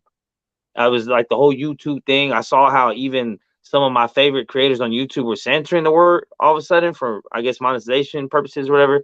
So I was kind of like not trying to like step on no toes on yours and Kyle's as far as like making it where y'all can't get money off your shit. Right. So that was my main kind of like, all right, let me watch the language. This is, I mean, in person, I'll probably talk still to this day in person. I talk way worse than on the internet because talk about subject matters that can't be discussed on YouTube. You know what I mean? So it's like, but after a while, it's like becoming, I guess, you know, comfortable and seeing kind of talking to everybody on a nightly basis for hours at a time. It kind of becomes a community. And so when it becomes that and it's used amongst the homies in a sense, then it's a little different. Now, like I admitted yesterday, you know, when I was addressing Michael and Deacon that day and I called them old ass niggas, like, yeah, I called them old ass niggas. Now, they don't like it, then I respect the fact they don't like it. I apologize, won't use it again, but you're still old and out of touch. You're still old heads. You're still, the meaning of what I was trying to say is still the same because I didn't mean it in that manner. Now, if you want to pick and choose and be like, oh, I felt like you did mean it in that manner. All right, well, I didn't. But we can just avoid this mix up again by me just not saying it, because the way you're taking it is not the way it's intended, which I'm pretty sure everybody fucking knows, but it's easy pickings. It's low hanging fruit. It's low hanging. It's just like, it's easy to fucking complain about that. Oh, you're not black and you said it. Now I got a problem. That's it. Don't matter about the context. Don't matter about nothing. And that's my thing is I respect people that say, I don't even want my own people using the word because of what this word means to me. That I can respect 1,000 times more than someone saying because of your skin color you can't use it.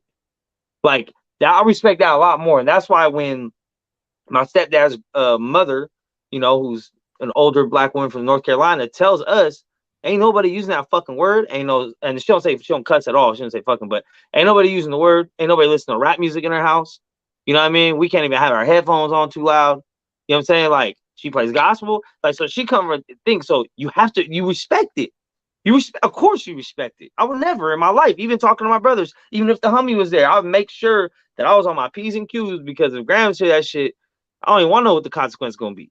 Because it ain't gonna be her doing it, because she gonna tell one of the boys or Graham or my dad, and you know, we gonna get ass whipped. So definitely, there's a time and place, like always. But I do feel like certain people just try to find problems with shit that are clearly not problems when they leave the context out of shit. And then they say, well, because of your skin color, I have a problem with you using this word. And it's like, do you have a problem with the word or do you have a problem with the person? And that's what it starts coming down to. Do you think hip hop? Go ahead, Kyle. I'm gonna say this though, Max. You can't really tell people that have been called the word, that's been mistreated by the word. You can't tell them who can say it and who can't say it. What you respect and what you can't respect. That's not your call, bro. But they can't either. No, it is, nigga, because Kyle, first of all, Kyle, let's not mix up and act like they're the same word. That's where all this shit stems from. The ER is not the same from the A, and every fucking buddy knows that. It's the same sometimes, nigga. Yeah, if it's meant that way. But most of the time, if someone means that they're going to add the ER to be clear if they really mean it that way. Why would they half-ass the shit? If it's a real racist that really don't want to fuck with you, you think he going to use some slang with you? No. So, like, we know what it is in the concept of using it. If I say, yo, Kyle, what's up, my nigga, woo woo, and then an old head's like, hey, don't be using that word. It's like, bro, you know I wasn't calling them that. So if your offense is, well, when I was younger, people used to, you know, run me down from school, throw rocks on my shit, whatever, in a racist way, you know that's not what it is. So you're trying to make it the same. It's not. Because now it's to the point that word can be used as more than just a noun. Like, you know, when some shit fuck up, sometimes you forgot your wallet. Nigga. Ain't calling nobody shit. You know what I'm saying? Same thing like fucking motherfucker is used so many different ways. It doesn't mean fucking mothers anymore. It doesn't just mean you're a motherfucker. Here's a motherfucker. Oh, stub your toe. Motherfucker. Like, it's it's a different context now. And really, I mean, I don't know how true it is. I've done a little bit of research, but technically, from what I've understood, motherfucker is a racist term too that a lot of people use. A lot of, from what I understand, I could be completely wrong. but I did hear about some history, which obviously you can't really tell a lot of history of words. It's just a bunch of stories. But one of them was that it came from slaves when they used to put bags over their heads and make them have sex with their mother and then take the bags off and make them, to demean them as humans. It was a way of them psychologically breaking down slaves. So that's what I heard that the origin of the word came from and why it was used in a derogatory way our whole life, pretty much. Motherfucker's never really been a compliment. But we use it now. We're 2022. No one even knows the history of that shit, and no one cares. Everyone uses it. It is. I gotta mute you, Kyle. Tell me when you're ready. Is in your opinion, is hip hop throwing their rocks and hiding their hands? Yes and no, because if you break down the origin, right? If you break down the origin of the A, it came from the ER, right? There is a direct correlation between the two. Now the meanings are obviously different. They took it and empowered or whatever, to use it as term endearment. We get it. So when you look at the history of it and you want to break it down, you're like, yeah, but it came from this, and this is the problem. I agree. But we know in hip hop that's not how they're using it. So it's like there's got to be context put to it. Unless your offense is just, I don't want to hear that fucking word from nobody's mouth. The blackest of the black, the whitest of the white, I don't give a fuck who it is. I don't want to hear it. That I will respect 1,000 times more. And that's just me personally. Like Kyle says, I'm not trying to say I'm the end all be all and this is how things should be. I'll say for me, I respect when someone brings that shit to me. Like I don't want to hear from no one, black or otherwise. I can say, okay, he really got a problem with that fucking word. But when someone's picking on like, or the famous one is when they ask you first, hey, you got any black ink? Nah, not that I know of. Oh, you can't use that word now. Oh, but if I would say yes, I could use it. Like, so your problem is still not with the word or how it was used or the context it was used. Your problem is with the person. So if your problem is with the person based on my skin color, so if you got a problem with what I do and how I act and how you're going to treat me based on my skin color, then what are we getting around to? I mean, where's that the definition of? Like, you're going to treat me differently based on my skin color. You're going to treat someone else differently based on their skin color, regardless of what the situation might be. Like, you know what I mean? Like, that's when we start wiggling around where it's like, you wouldn't like if it was done to you. You wouldn't like someone to say, hey, well, since you're not this color, you can't do this. Right. Or you can't say this if it's not derogatory. Now, if anyone's use it derogatory, I'll be the first one to help him pack them out. Like, and that's been proven a million times. I got 2 black brothers. Anyone that's ever even said this shit to him got side busted. It wasn't no conversation. Like, that's it. You're going to use the ER. You're going to try to say it because it can be said with the A derogatory, for sure. And if that happens, you're just going to catch one. Like, you know what I mean? Like, I fired on most people before any of my black friends did because we don't tolerate that shit over here. So at the same time, it's like to try to make me an op when I'm not and trying to like make a narrative out of some shit. It's not cool. And that's the shit that I'm always going to fight back against. Like, I can respect people's wishes, but don't try to like tell me what I should and shouldn't be saying when you don't understand the culture and what we're talking about. Yeah. Before Michael Fuller goes, I want to put a button on my thought. The moment I heard it in that concert, I realized that we don't own hip hop and we don't own that word. When I heard it, I'm not saying I'm accepting of other people saying it and or doing it, but in that moment, it's like hip hop is saying everybody can say it because everyone consumes the music and what you supposed to edit yourself when you're singing the song. Like, come on, it's not fair, so my thoughts are it's one of the most vile words because of its origin. I mean, because of its origin in North America. And I go back and forth with it in terms of the ownership of the word and hip hop. And I see white artists do collaborations with black artists and the black artist is using the word, right? And I'm like, hold up. So that means their white audience has the right to say that word. You get what I'm saying? So I've retired from even debating this word, in terms of spending hours on it. But But the question I have for you, Fred, are you of the ilk that believes that the hard R is the same exact thing as the A? I've never distinguished the two. I've never even cared to even play with that. I've never even thought of that in my life. Like ER, I've always said, like, why? I've never thought about it. You know, my dictation, I'm more prone to say it ER, you know, because of my diction, you know, like if I mean I would say it's like 50, like I don't know, maybe a little less, but I don't distinguish one from the other at all. I just think it's all one word. And I'm not fighting over this word though. I'm not fighting over this word. I'll handle disrespect as it comes to me, and it's my decision whether to fight or flee, you know. And but I'm not standing on the mountain fighting over the N-word. Not at 44 years old, and I got a 7 and a 4-year-old. Not doing it. What's up, Mr. Fuller? Yeah, hey, the whole thing about fighting over the word, I don't. Obviously, I'm 53, so I'm not. It's I'm not gonna physically fight someone over the word. But it's about basic human respect and decency. We deserve better than that, than to be referring to each other in that way, especially in a very negative connotations. When you talked about the whole MF term, that was pretty accurate. I mean, that's what happened when the transatlantic slave trade became illegal. The import of slaves, and I'm not going to say import of slaves. I would say the import of human beings that were thrust into slavery. When that became illegal, then there was huge breeding farms that were set up.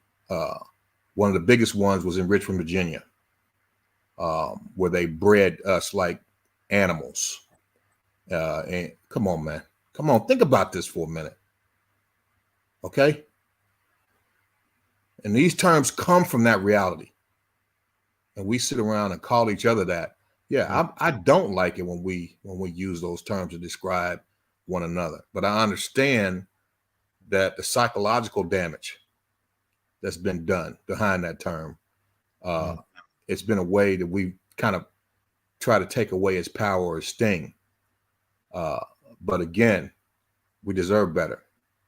And I don't like when Black people refer to each other that way, especially in a negative way. And I certainly don't like it when other ethnicities think it's okay to do that. Because me, that doesn't define who I am. That does not define who I am. I don't like to be referred to as that. And I typically don't refer to people like that. The only time that I've slipped back into that mindset, if I get extremely angry, right? I don't normally deal with people in that way. I know my people are better than that.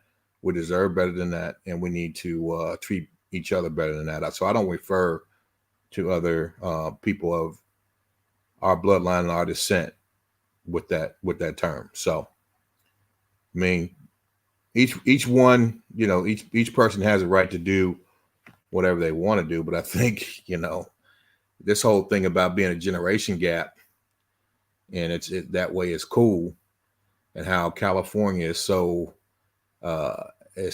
diverse.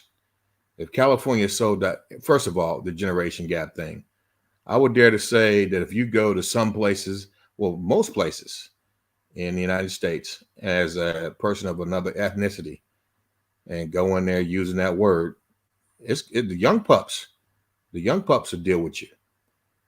You know, I mean, I know if you go in, you know, some places in Chicago, Midwest, and you have another ethnicity and you get to referring to folks in that way, you might be in some big trouble. And it won't be as you say, the old heads addressing your situation. It'll be the young pups that want to bring that pain to you. Yeah, but Chicago actually has a very large demographic of Mexicans. There's a bunch of young Mexican teenagers that grow up in those Chicago hoods that say the word. Yes, me as an outsider that never grew up in Chicago, yeah, I probably can't walk into a hood and just woo woo. Like, but for the Mexicans that look like me and grew up there their whole life, they're talking the same way, and no one has a problem with it. I don't know about that. I would because most hoods have that token white boy or Mexican or Asian or a group or so that grew up in the neighborhood, and they get the pass, right? They get the pass from the homies, and then other people that are not in the neighborhood want to press the issue. Okay, so that's up for debate. That's up for debate. But here's one thing that I don't buy is when you talk about how diversified, California is and everyone's free and all that. I went to school out there, and when I looked in LA and saw Skid Row, 80% of them people out on Skid Row are black folks. Is that right, Fred? It's a high number. Is that right? It's a high number. So all this California, we're so free, diversified, and free of racism and oppression. Okay, so you explain to me why when you go to Skid Row in LA, 80% of those people out there on Skid Row are black folks. Explain that to me. I want to ever explain homelessness for no one. That's a life choice. What I'm trying to say is that's a bunch of hogwash, right? But LA is not California. If you get your idea of California from LA, you forever going to be off base. Because in LA, there is a lot of racial tension between blacks and Mexicans, for sure. Always has been. I lived in San Diego, Monterey. San Diego's not like that. Los Angeles, come on. Monterey's not like that. It's awesome. The Bay's not like that. Okay. So anyway, I'm going to stop there. What I'll say is that I wish that we would stop using the term among each other, because just like that brother said yesterday, was talking, I think his name was Richard, I think maybe. I don't remember the brother's name, but he was talking about how people, and I hate this. I mean, I hate when people, come in and they think because, they use certain slang of a different ethnicity, that first of all, that you actually communicate that way. they assume that if they talk quote unquote Ebonics, then that's the best way to communicate with you. That's in my opinion, that's insulting. That's demeaning. But at the same time, they feel like somehow that's the way to communicate with you. And then, and because they communicate with you, then they're able to slip in terms like that. I don't allow, when the people that I deal with on a regular basis, first of all, I usually deal with them in a professional setting. So that's completely unacceptable. But even if it was not a professional setting, I would immediately address that if I heard someone in my presence in a place that I was out in public and they used that term and they were of another ethnicity, because I think it's like we mentioned, it's too much pain, too much hurt, too much disrespect, centuries of just horrific satanic type practices that were perpetuated behind that term and its meaning and its original meaning. And so you just can't, that's something I can't swallow it. I can't digest that, and again, I wish that we would stop referring to each other like that, because we're better than that. We're better than that. We need to redefine the mindset that we have, because it is a mindset that has been created through that trauma, the trauma of what our people went through in this country, and continue to go through. And I don't know if I don't know if you took the time out to listen to what I said in yesterday's show when I first came on, and I explained how the spirit is the same, but the methods, the systemic methods by which that spirit is carried out in today's society is much different. But this is just as tangible. It's just as real. And I explained certain aspects of that. I'm not going to redo it. I'm not going to do it again. If you want to know why it's just as bad today as it was back in the 50s and 60s, listen to what I said. Go back and listen to that. I don't think there's anything you can tell me that's gonna make me change my mind on that shit because the outcome is not the same. Man. It's okay, and that's disrespectful. That's disrespectful. How? But it's okay because I'm telling you. For you to say this shit is worse than the 50s and 60s, bro. Like, how am I the disrespectful one in this situation? I'm telling you that I explain why. As far as this, if you're talking about the spirit of it, yes, there's still racist people here. There's probably people that wish they could hang people. There's probably people that wish they could do all the shit they did back then because they're just racist pieces of shit. I get you. They're out there still. That'll never go away. But they can't. You can't just openly walk down the street and do the shit and send a postcard to your family. You can't do that shit. So to say that this shit is the same, it's like, how is that not disrespectful through what your own ancestors went through? Your own lineage went through. How's that? How is saying today is just as bad? It's not. I agree with you. It's not the same. Way more freedom, way more opportunity, way more chances to create opportunity for yourself that didn't exist before. So Here's no. the thing, though, just like I said, if not even willing to go back and listen to what I said and the basis for my statement, then conversation is mute at this point. It's mute. So, and it just shows that you have a basic. You feel comfortable in referring to black folks in that way, and that's who you want to be. That's who you are. So it makes me. But he just said wait, Kyle, 1 second.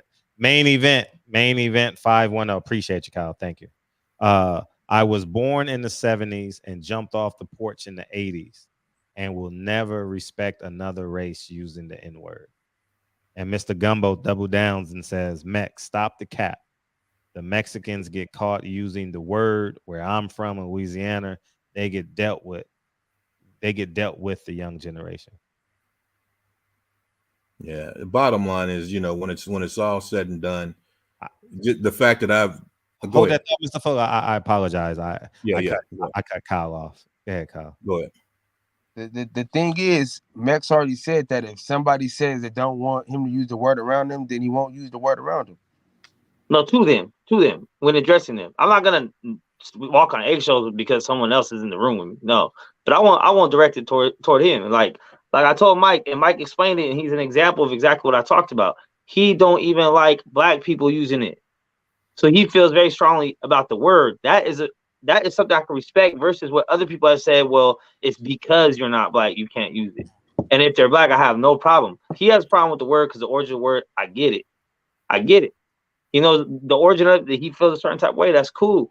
So I apologize for throwing it in there when I was talking to him. And when I address him directly, I won't. But if I'm talking to you on the panel, Kyle, and I say something to you and you ain't got a problem with it, then Mike don't have I got a problem. Tell me what I can say. I got a problem with it, bro. All right, for sure. I'm gonna call you my light skin instead. But no, it's just, I think for me, it is foreign because, you feel me, this is how I grew up. This is not even a neighborhood thing. This is within my household, within the confines of the walls of my house first, before anything, before neighborhood, and then in the neighborhood too. And it's not just me. I know white dudes, Mexican dudes that say it all the time. You know what I mean? And not disrespectfully. You know what I'm saying? So to me, it's like, yeah, I get it. It's a culture shock probably for some people that didn't, but the streets took over the word. Hip hop took over the word. If you are not of those two cultures, you're probably not going to understand it. And just like I'm not of y'all culture or what y'all grew up or how you grew up or how you were taught, how you were raised in your household, then I don't understand you either. So we're just not understanding shit. But to try to paint a narrative that I'm trying to be derogatory or malicious when I say shit couldn't be further from the truth. And that's really the only discrepancy I have with this shit.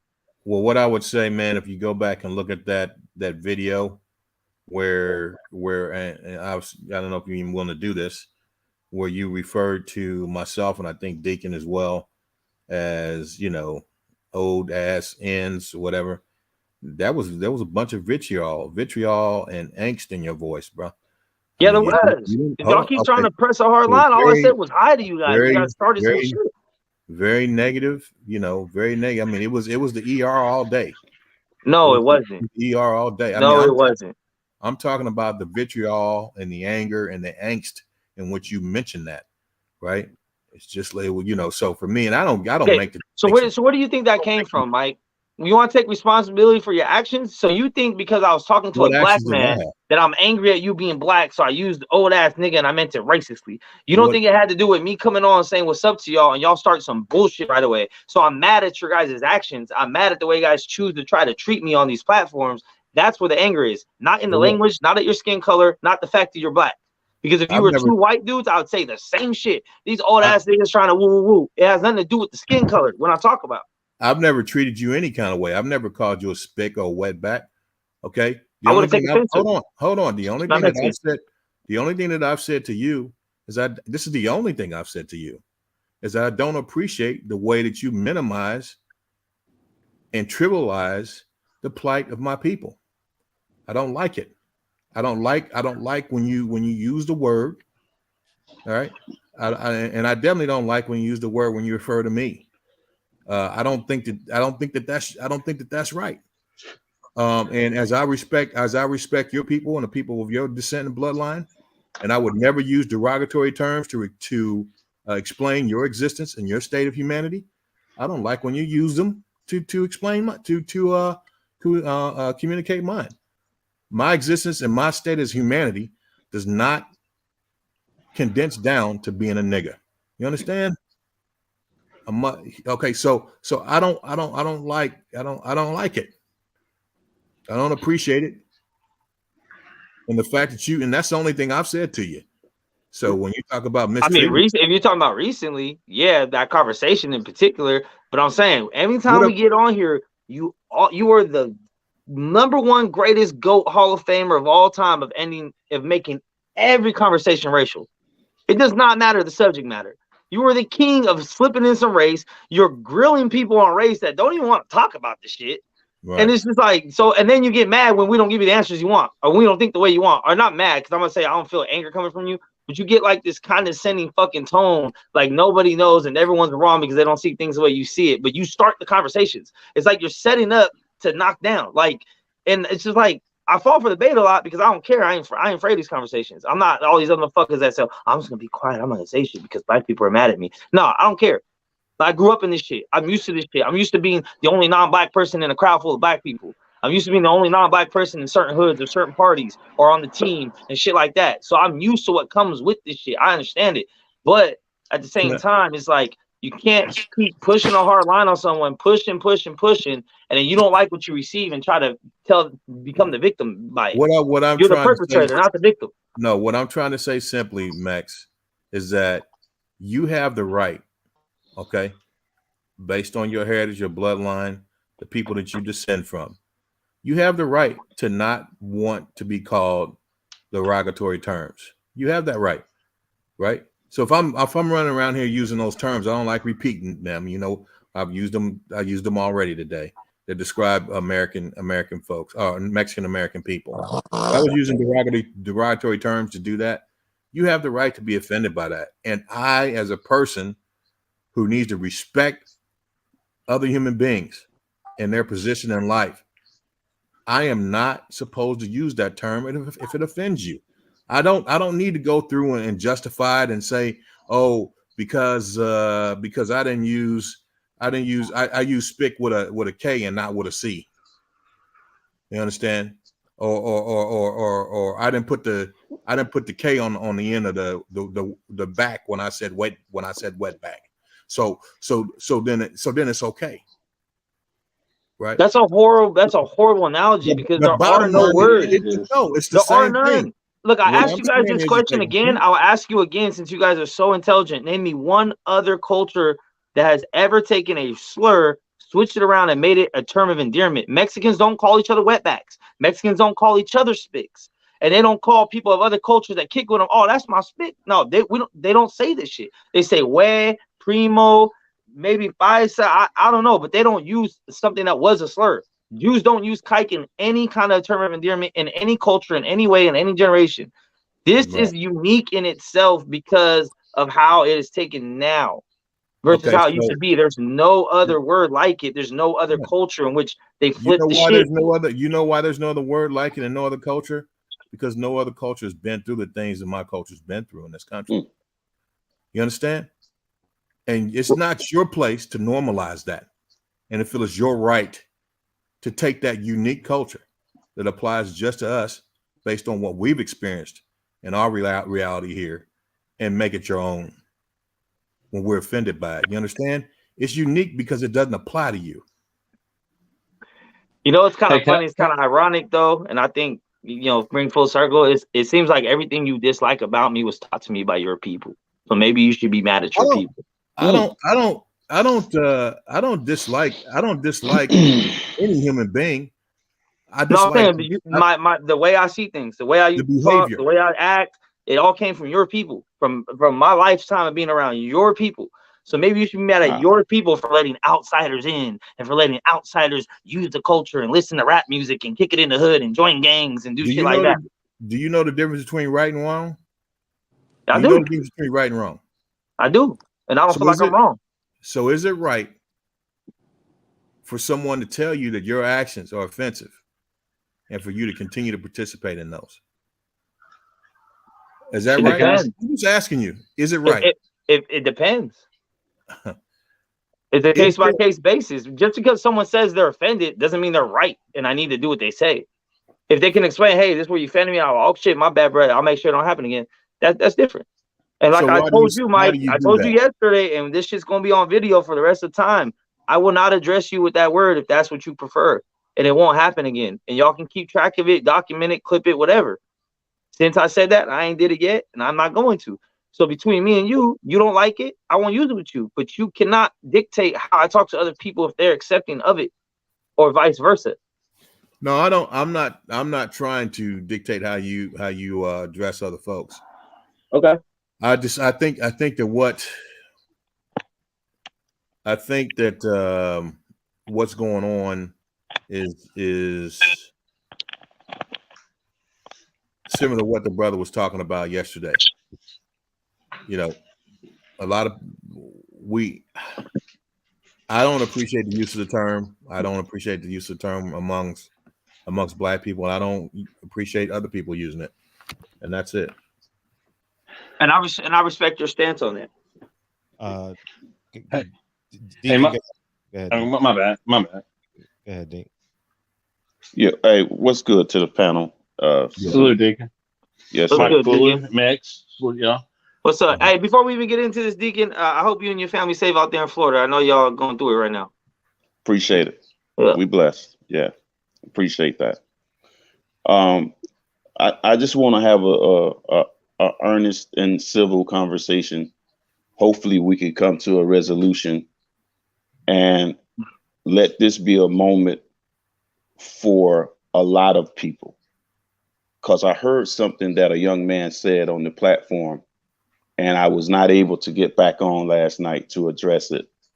When I heard a lot of things, but one in particular, he said that the old heads don't understand this new generation.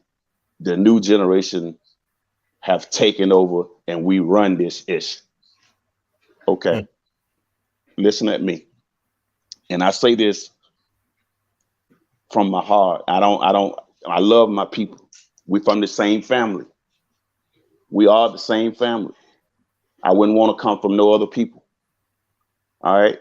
He said that, and I'm like, okay, I thought about my generation and how I came up and how the elders was in my day, how we respected our elders and how we learned how to be young men by watching them, the way they raised their families, how they was dedicated to family and that family structure. You know what I'm saying? And I'm going to use a negative to help a positive.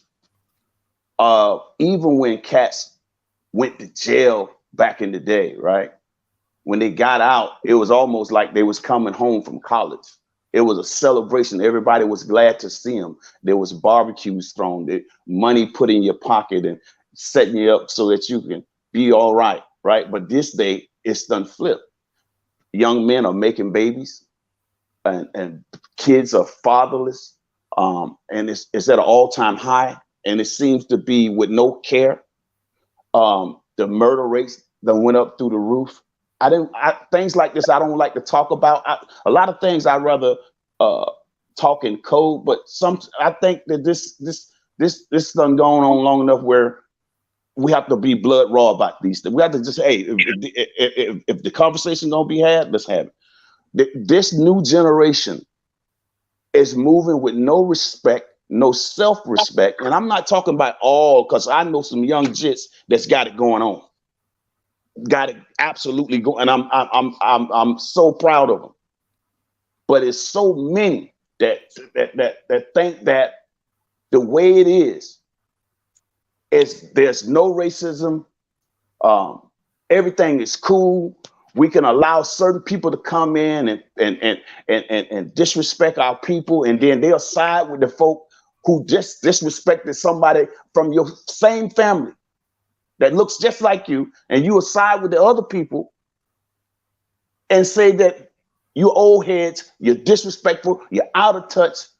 We run this. Well, if you run this, what a mess, man, we're in bad shape. We're in bad shape. If you run this, what a mess you have made. What a mess you have made. You understand? I mean, a generation of fatherless children will do that to you. And what I'm saying is, we're not going to address that. And yeah, I addressed it yesterday. And what I'm saying, did you hear it? Generation though, that kind of, it's like. And what I'm saying is, and let me finish real quick. You let Deke get off. And what I'm saying is, we got to get back to values, to valuing each other, to valuing a village where we protected one another, where we respected one and dared anyone to disrespect us. Right? When you start getting back in that vein, then you will begin to see the shift change. And that's why I said last night, the change has to start in the mind, because we're living in the days of the dry bones in the valley. Listen, the dry bones has to be resurrected. We have walking young zombies. The walking dead. Your mind has to be resurrected from the dead level of thinking to the living level of thinking. Come back and where you can think.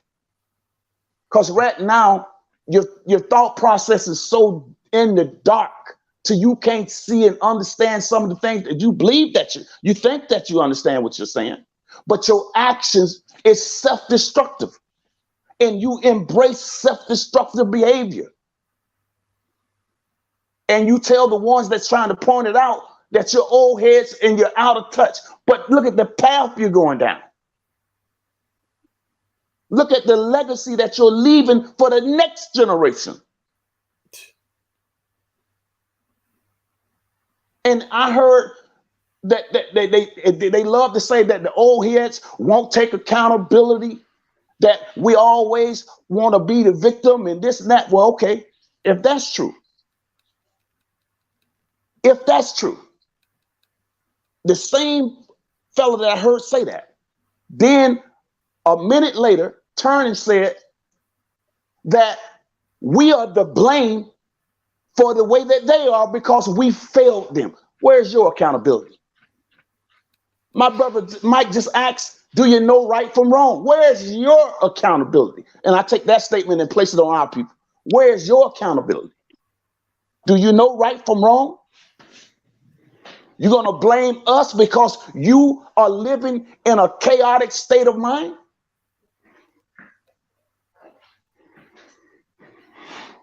And don't want to be told right from wrong? That you're embracing chaos. And you are the one that's going to pass some chaos on to the next generation. We didn't pass chaos on to you.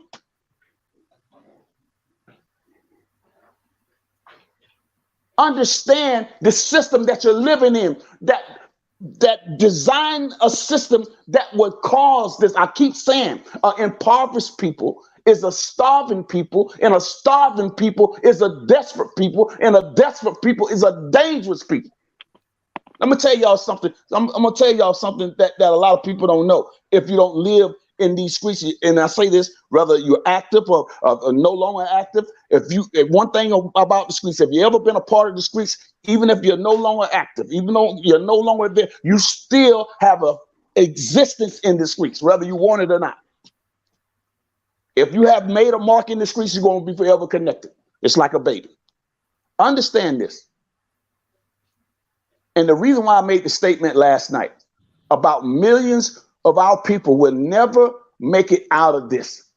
Because think about this. I'm talking about actual facts. Think about the million, and I can say from 19, I ain't even got to go above 19 because the number will get greater. Think about the 19-year-olds on down to the babies that have been slaughtered, never made it. I'm talking about died on never made it out, bruh.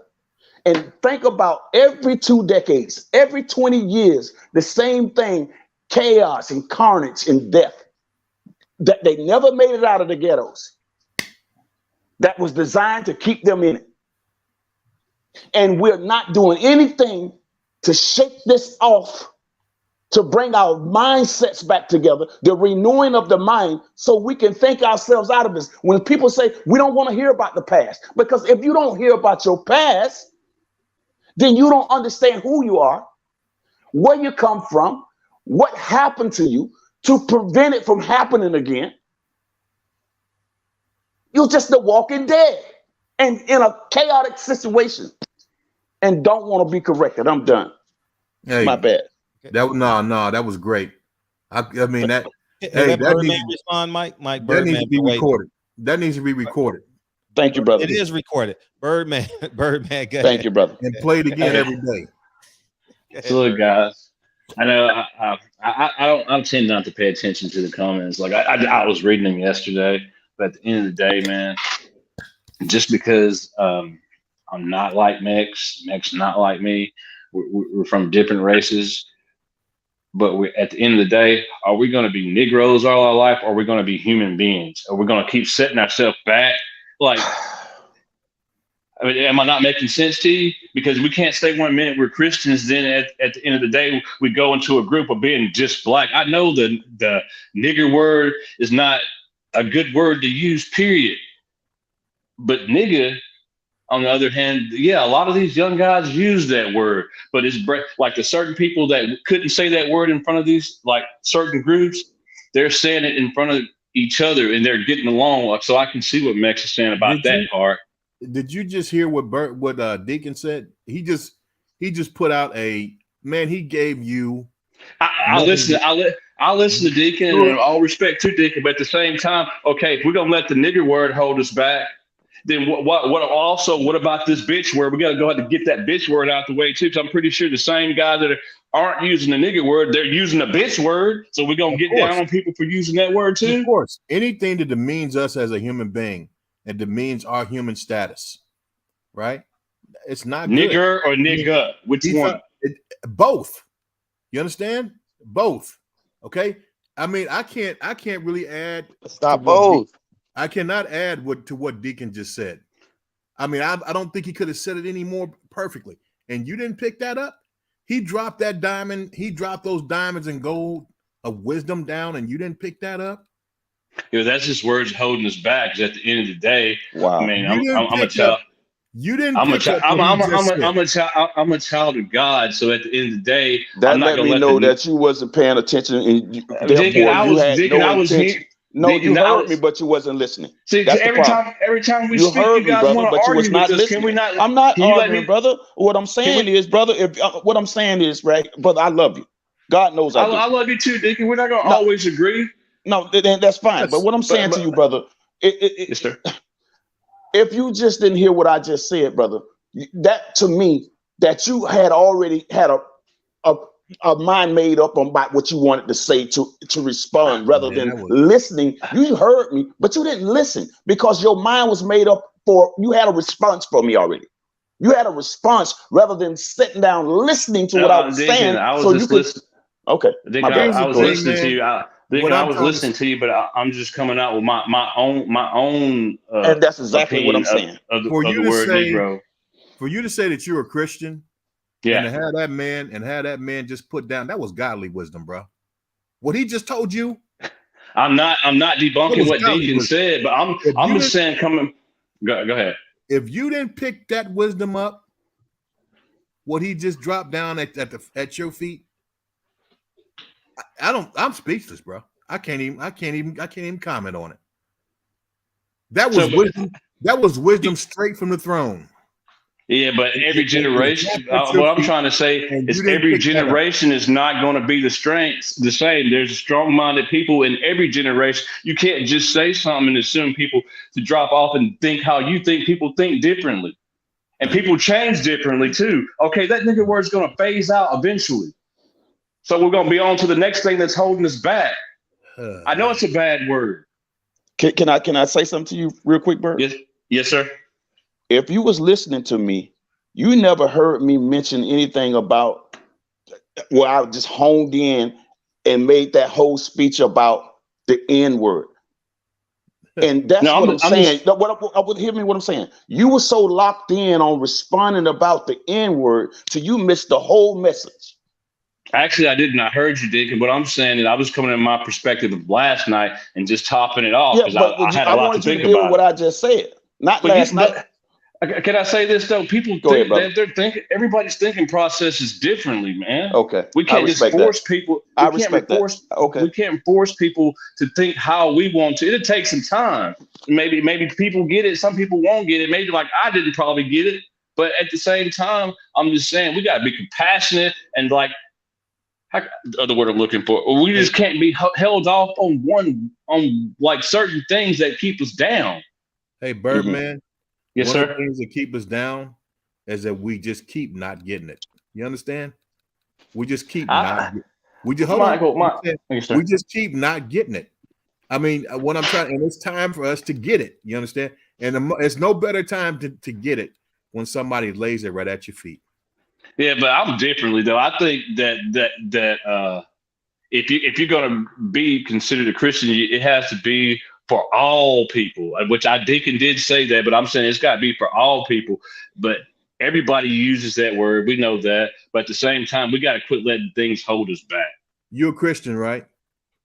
You keep asking me that. I told you once. Okay. So if you're a Christian and you know that when Jesus, who was not a Caucasian, okay. But when you get caught up in Jesus, not a Caucasian. I don't know, but I'm gonna say this: when you get caught up in Jesus is not black or Caucasian, your soul don't have a color. Let me finish. Yes, sir. When Jesus came, okay, who did he come to? Did he come to all people? When you saw him, when you look at the scriptures and it talks about him teaching, did he come to everybody? Who did he come to? He came to his people first. Okay, he came to those, right, that were on the fringes of society, right? He came to those people who didn't have those lower needs met. You know, you talk about Maslow's hierarchy of needs.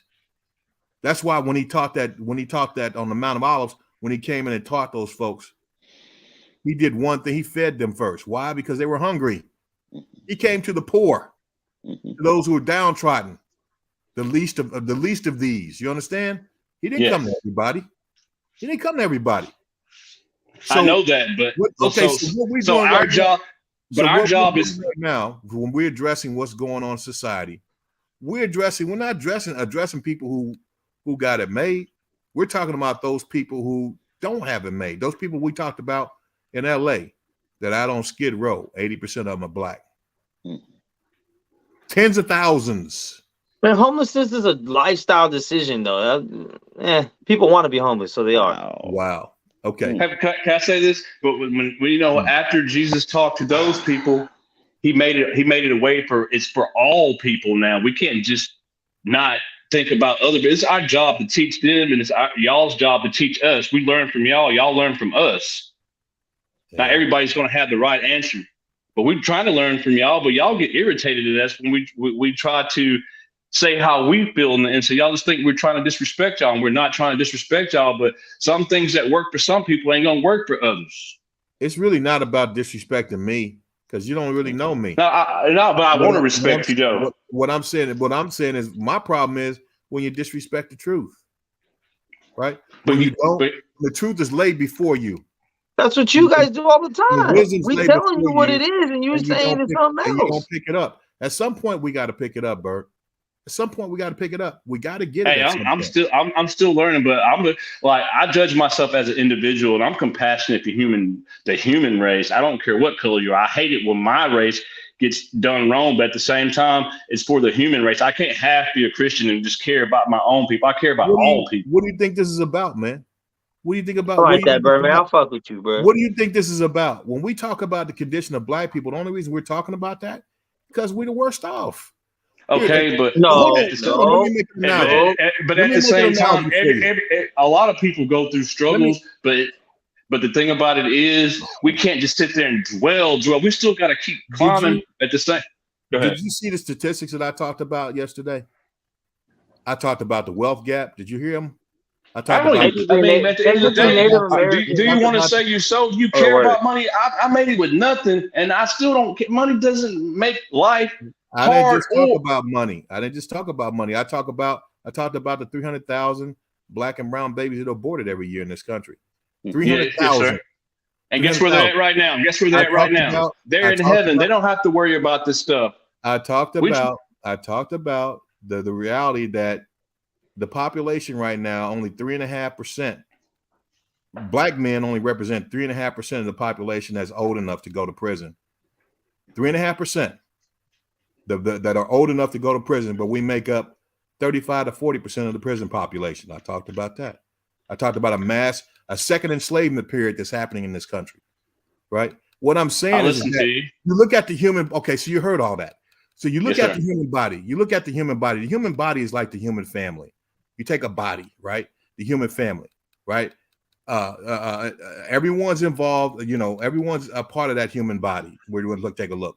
Now, if I cut my finger, if I have a paper cut on my finger, and at the same time somebody takes a blade and slices my jugular, am I going to worry about the paper cut, or I'm going to stop this bleeding, this arterial bleeding that's going to kill the body? You understand? And what I'm saying is, when you look at the plight of black people specifically now, that is the jugular that's been cut. That is the bleeding that if you don't stop that bleeding, the whole human family, the whole body's going to die. That's right. You understand? And that's why we concentrate on that, because we understand the condition of our people is representative of that slice. Hey, Mike, but you know Mex is our people too, right? Arterial bleeding. Tell them. That arterial bleeding, that if you don't stop it, the whole body's going to die. The whole human family's going to die. That's what this is about. Lead by example. If you want to stop something, really, you got to lead by example. My thing is, I could probably say the same thing to Mex, but at the end of the day, he's a man just like me. Anybody the difference when somebody's saying the nigga, then the nigger. Going back to the word, you're going back to that word. But I'm going to everything. I'm understanding. Let me say at the end of the day, yes, sir. Let me say this real quick. All right, I need the OGs to understand this though.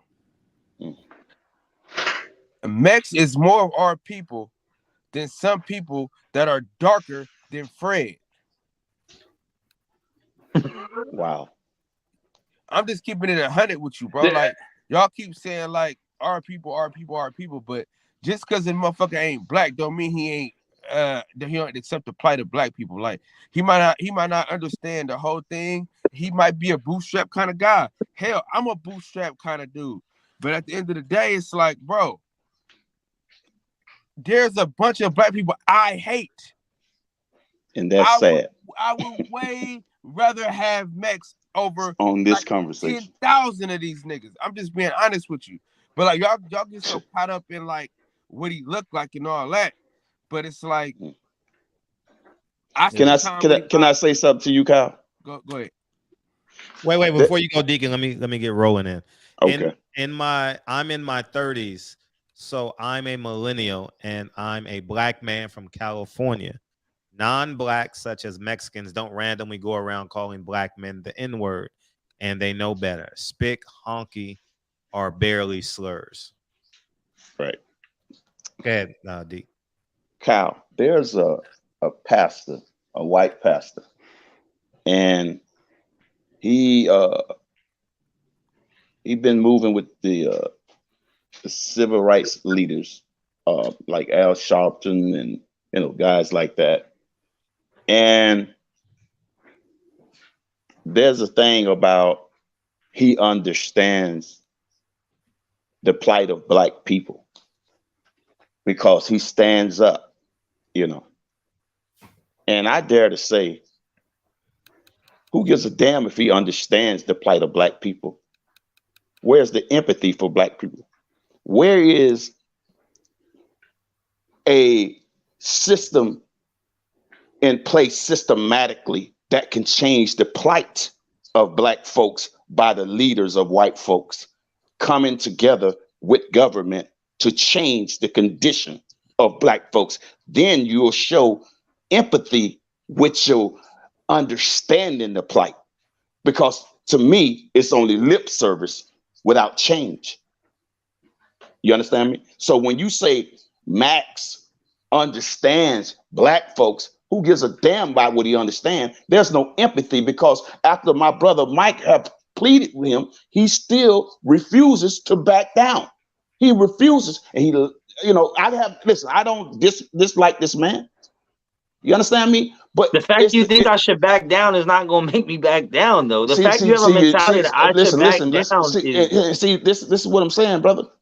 And I apologize for calling you brother, but you get what I'm saying. Listen, what I'm saying to you, man. See, you just did it. You just did it. Sorry, you just did it.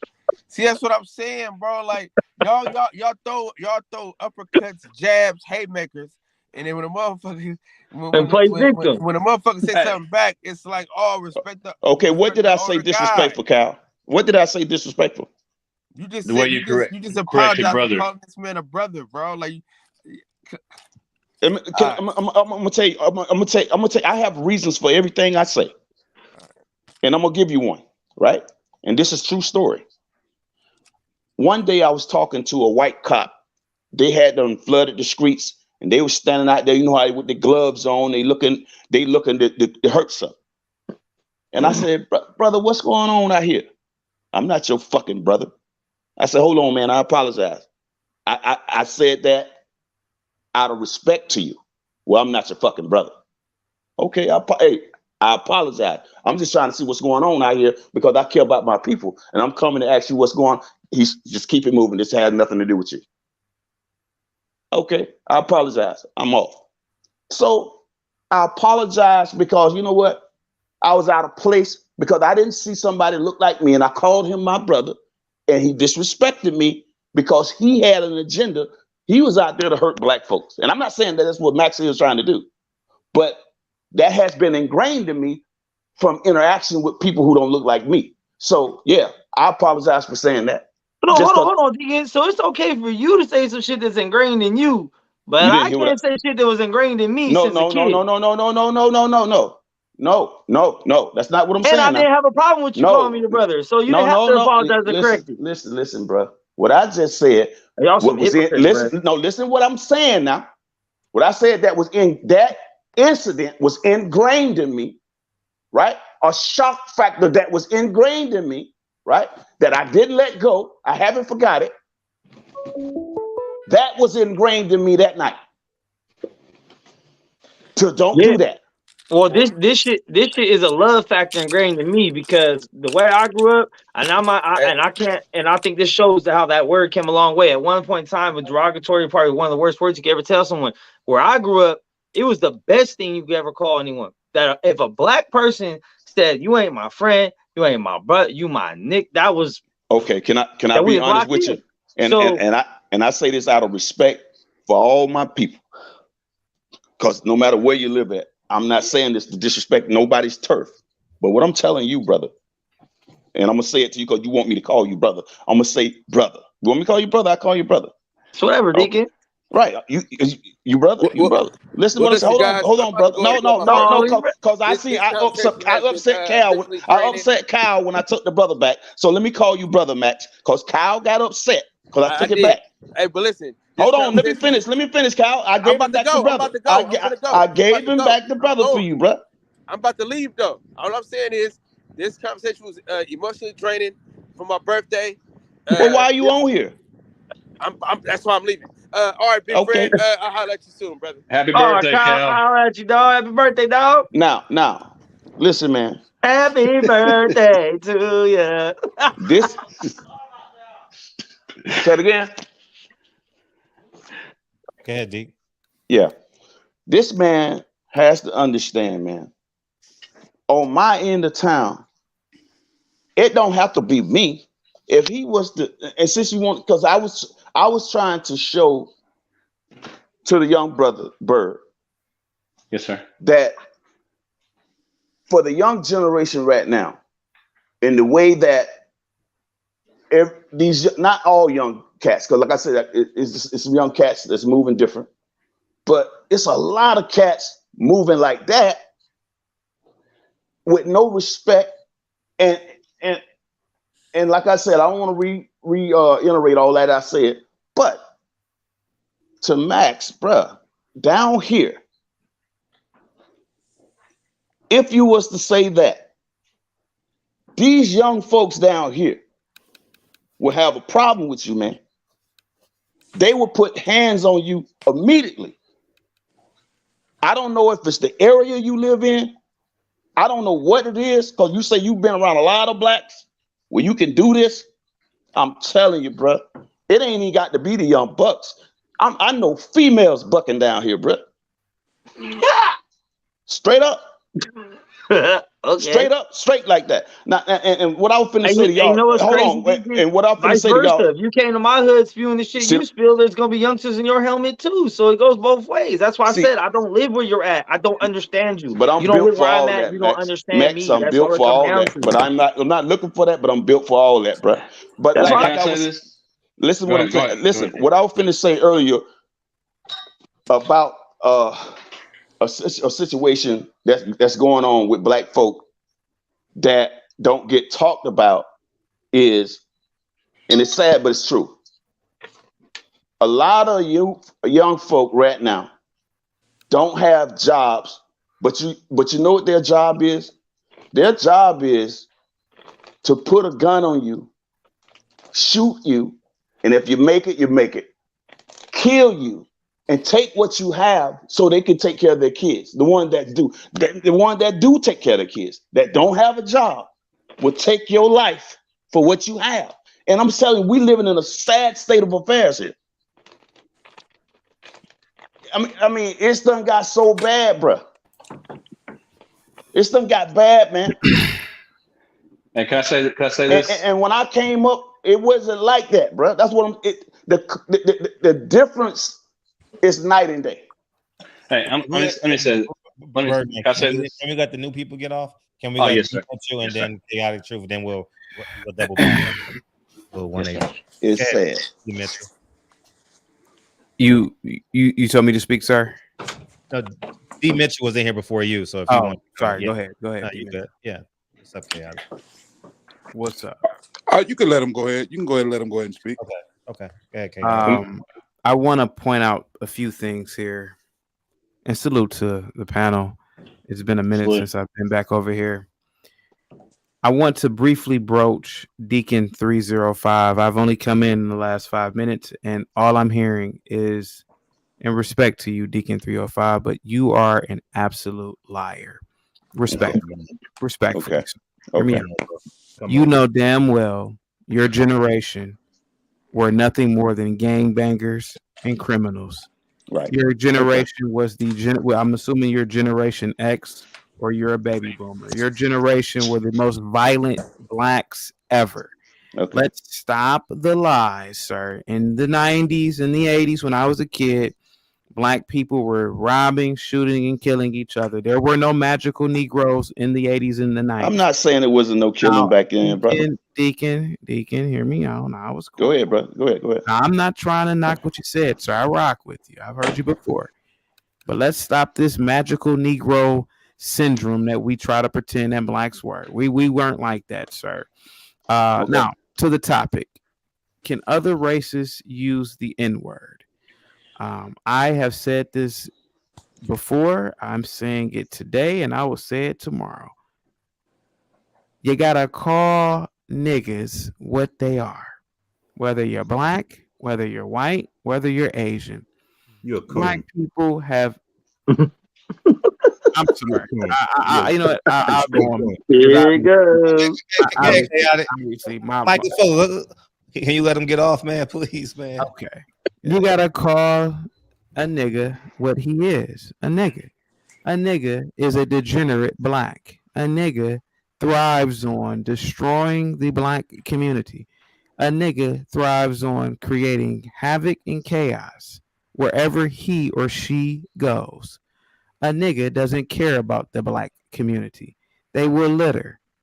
They will act a fool. They will fight. They will shoot. They will kill. They will do anything possible to undermine the black community. So you have to constantly remind them of what they are. You see, the reason why I say this, and I'm going to give you an example. I was a teacher many years ago, and you already know that, sir. I literally used to get command of a classroom when they were out of control by using the most beautiful word in the English language. I used to call a class full of black kids niggers. For some reason, that word was a reset word for them.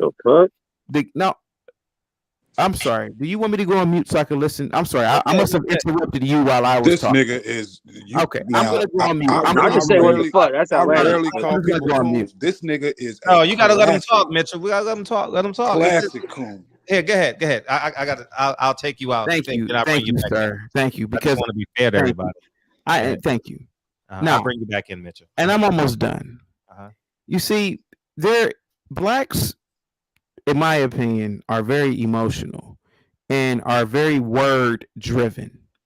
And I think a lot of people know that, even superior blacks such as myself. You see, when the kids were acting a fool, it could be 30 of them, jumping on desks, doing backflips, acting a fool. It was nothing like saying that beautiful, sweet word that rolled off of my tongue so effervescently. Stop acting a fool, you dumb black niggers. And I used to use the hard ER word. Now, a lot of the kids would get upset with me. Some of the kids called their parents. And occasionally their moms, because they were most single parent raised kids, their moms would come to the school and complain. And I would tell them, yes, I called your son or daughter a nigger. I'm black. I can say that. They're a nigger in that moment. They're acting a fool. They're creating havoc and chaos. The Jews down the street at that school, they're not acting a fool. They're not causing chaos. They're not committing crimes after school. They're not going to grow up to fill up the prisons and the penitentiaries and have my black ass pay taxes to feed these little niggas every damn day. Yes, I called them what they are because for some reason, when I called them the N-word, magically they wanted to do their work. Magically, they wanted to sit in their desk and be quiet. You see, you got to say the N-word because it's a shock value to it. Just like right now. Hear me out for a minute before you guys say a word. It's a shock value to it. Most blacks are emotional. Just how the one Negro couldn't help not but to cut me off. He couldn't help it because he probably thinks that I'm talking about him. You see, he hasn't evolved mentally to differentiate a decent black from a nigger. There are niggers and there are blacks. Which one do you want to be? So yes, I say that whites should use the word, Asians should use it, other groups of people should use it, even with their own people. When you're acting like a fool, listen, if I was a judge, I would say you are a nigger. You're creating havoc and chaos and you're destroying the community. I'm about to sentence you to such and such many years. You're a nigger, blah, blah, blah. I would openly say that shit. You have to. It's beauty behind that word. What say you guys on the panel? Go ahead, guys. Hey, can I go, Fred? Now we got D Mitchell. D Mitchell want to respond. One question at a time, sir. And then we'll go Birdman and loop around. I don't have to say much. Go ahead, Mitchell. I'm just amazed. He must be trolling. Are you serious? That's my first question. Trolling. No, he doesn't troll. He is. He's got to be. Let him speak for himself, Fred. I'm just asking: is he serious? Is calling a group full of black kids niggers? Is that the best you can do? You're an educated man, I'm assuming. Yes, sir. That's the best you could come up with? It's not about the best that I could come up with, sir. It's my divine duty to save our race. God has given me a mission, sir, and that mission is to, sir. It's not about. I'm not about to debate with you about which God, sir, but the universe, whatever you believe, sir. Okay. I have a divine duty to protect and save our race, sir. And my duty and my divination is telling me there's power in words. It's a shock value to it. And those little nigglets behaved every time I called them niggers with the hard ER. Go ahead. This is the guy that I called the homosexual. Hey, this is him, right? Whose turn? That's him, right? Are you done, D Mitchell? Are you done, D Mitchell? Yeah, I can't debate with somebody who's not debating in good faith. This is a character. Okay. He's a character. All right. Hey, I'm gonna say what I gotta say. This is from X, and this is for the guy who just spoke. The guy who just spoke. First of all, I don't know how you reached any of those kids calling them. I don't even know if they even got an education by you calling them that. This is a character. And second of all, this is for Mex. Hey Mex, you kind of got a blessing in disguise because you grew up around every kind of race. Like I grew up in a white household after the age of 11, so I got to see both sides, and you got to navigate through those sides. You can't please everybody, but the thing about it is they forget that you can learn from each individual person that you deal with on a daily basis, and life is all about navigations. And sometimes it's okay to listen to people, but at the end of the day, you got to be true to yourself. But at the same time, be respectful. Now, at the end of the day, I accept you more than I accept this guy right here because he's downing his people. You're not downing anybody. You just maybe disrespecting certain people. He's downing his people. He thinks that education can get him so far, but he's hurting his people. His people is the black people, and anybody else he teaches. I don't know what any kid can listen to that and think niggers this, niggers that. You are who you are. I mean, you don't go by the word nigga, and none of us do. So that's not what we are. We're people. And that dude right there is just like, I don't know. Like if we had a race trade, he'd be the first to go. That's right. He's not serious. He's just a character. He's no. He's serious. May I give a rebuttal? Is it my turn? Yeah, go ahead, it's Max. Yeah. All right. Like, Cal, true. I've been on different panels with him. There's some things I wholeheartedly agree with you about, and there's other things like this, bruh.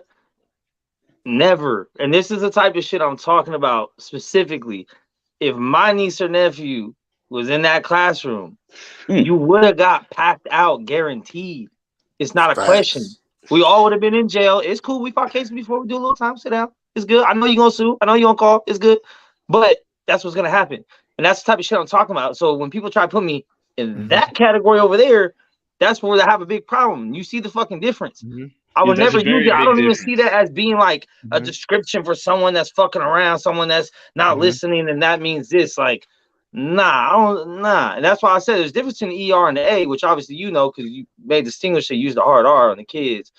But it's like this is where it kind of gets split. So if people feel the way that I'm feeling right now personally from hearing that shit, when I just say, yo, what's good, my nigga? Regular to people, that I can get where your emotions come from. But you got to see there's a clear difference in this shit. Now, if that works for you and those parents didn't do shit to you, bro, Hey, that's your Let me school. ask you That's how I something, get Max. down. Let me ask you something, Max. I would like to give a rebuttal. Let me ask you can I say something to you real fast? You see how God works? Look how 360 that went. Yeah. You see how God works? That's, man. I'm Go ahead. finna ask Max a question. He wants to rebuttal them. I would like to give a rebuttal. Hold on. I would like to give a rebuttal. To any sane individual that is in the chat, anybody who can use logic and reasoning. This is why I'm a staunch believer in the separation of superior blacks from inferior blacks. Now, listen to the rhetoric here. Now, the one gentleman said if there was a race trade, they would trade me. Now, notice how quick he's willing to give me up. Now, I speak proper English. I'm educated. Yeah, but it's called sarcasm. You as a teacher should have got that. Give me a second, sir. Now, you're not. Now, mind you, I've never heard you speak before, but I'm willing to bet, sir, you've been on this panel many times. I bet, sir, you've never said if there was a race trade, you would give up the dope dealer. I bet you've never said that you would give up the criminal gangbanger. I bet you've never said you'll give up the man who has 50 kids out of wedlock, who's just breeding randomly in the community. I bet you never said that you would give up the fucking wino on the street corner, sir. You see, this is the degenerate nature of many blacks. Birdman, you are a part of this. You're willing to give me up because I'm giving you my experiences actually having had worked with blacks in the community, sir. Blacks who don't give a damn about the community nor give a damn about the order. He done went on a little too long, man. Give Real talk. You're the last person to say that. Give me a second. Thank you, sir. Now to It's Max. Now I've spoken to It's Max before. It's Max is Mexican, if I'm not mistaken, sir. Me and you've spoken. No, I'm American. I'm American. Okay. Go ahead. Okay. Now, sir, think about what you just said. Now, you said that you would physically attack a teacher if they called your family member the N-word. The question is, sir, why is your family member acting a motherfucking fool in the classroom? See, you're not willing to chastise and discipline your own family member who is disrupting the order of a classroom, sir. You're willing to attack a teacher who was getting paid dirt shit money to be around little nigglets all day who don't give a shit about education. Their family doesn't. And you're willing to now hold on for a second, It's Max. No, it wasn't you that said that, It's Max. Now you said that you're willing to go to the penitentiary to attack a teacher, sir. See, this is why I am a staunch proponent of blacks getting away and divesting from inner city blacks, Hispanics, and other groups of people who do not care about law and order. This is a perfect example. And you guys are my exhibit A. Can I speak, Fred? Go ahead, Deacon 305. Go ahead, sir. You keep cutting me off. Go ahead, sir. I mean, come on, man. You've been rambling for a minute here, man. When you talk about law and order, that's hate speech. That's illegal. Can I address It's Max? Sir, somebody can say It's Max. Somebody can yell at the top of their lungs, nigger, nigger, nigger, nigger, nigger, nigger, nigger, nigger, nigger, nigger, nigger. You are not allowed under this legal jurisprudence to put your hands on them, sir. There is no legal right for you to do that. And no, but that's when like the law don't matter at times, you know. And as a parent, you should know that. Okay, well, hold on. So if it came time to stand up for your kid, you'd be like, "I'm sorry, baby, but the law says I can't do this shit." My kid wouldn't be. Sir, I don't have any children, but my kid. Oh, well, then you don't understand it. That makes sense. All right, sir. If my kid was acting like a fool in class, then it's your duty. And a teacher told, if a teacher said, "Stop acting like a fool, you little nigger," I would say he should have called you a nigger, or she should have called you a nigger 50 fucking times. Because so fools not suffice. You know why? Because you are in competition with the Jews And the Asians who are whipping your ass on the SATs and ACTs, they don't act a fool in school. It's you blacks and you Hispanics. I mean, that point is correct. That nigga 50 fucking times.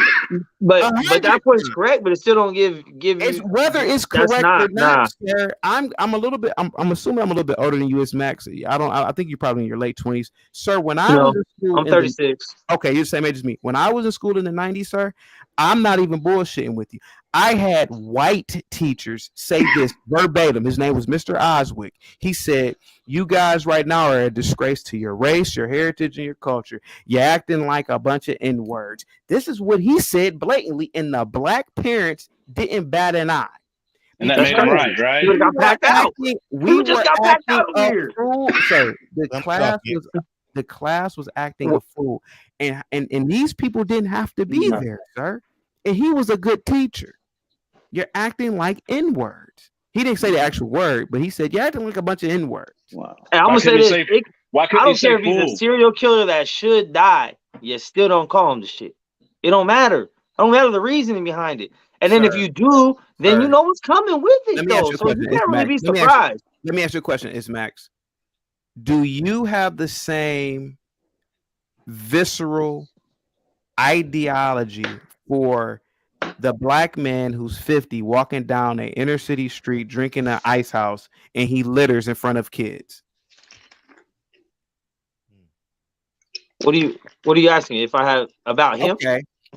If he's doing drugs in front of kids, if he drops a fucking soda can, I don't give a fuck. Let's say he's doing drugs in front of kids. Let's say we don't play that shit. Okay, we play a spot over here. We don't play that shit. You would go over to him and say, "You got to step off." Yeah, or get knocked the fuck out and dragged off. That's it.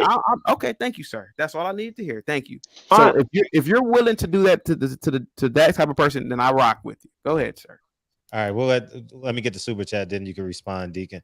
Roland Curtis, Chaotic Truth trade options from his iPhone for a living, and he's low quality YouTuber with 5.27 subs. You're a superior black. He's delusional.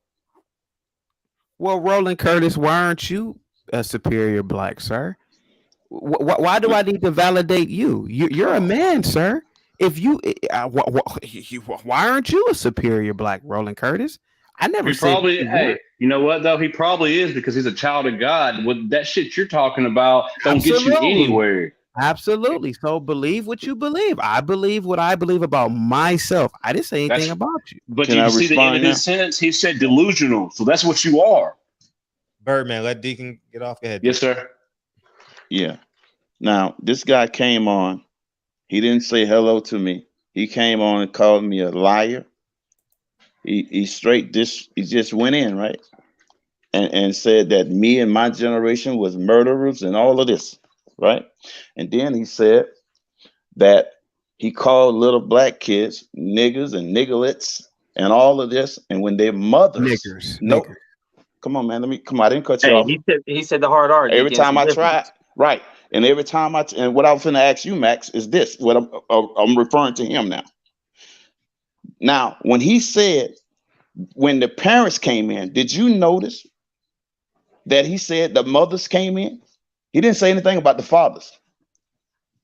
You're going to get real rah-rah with the mothers. That show you what kind of man he is.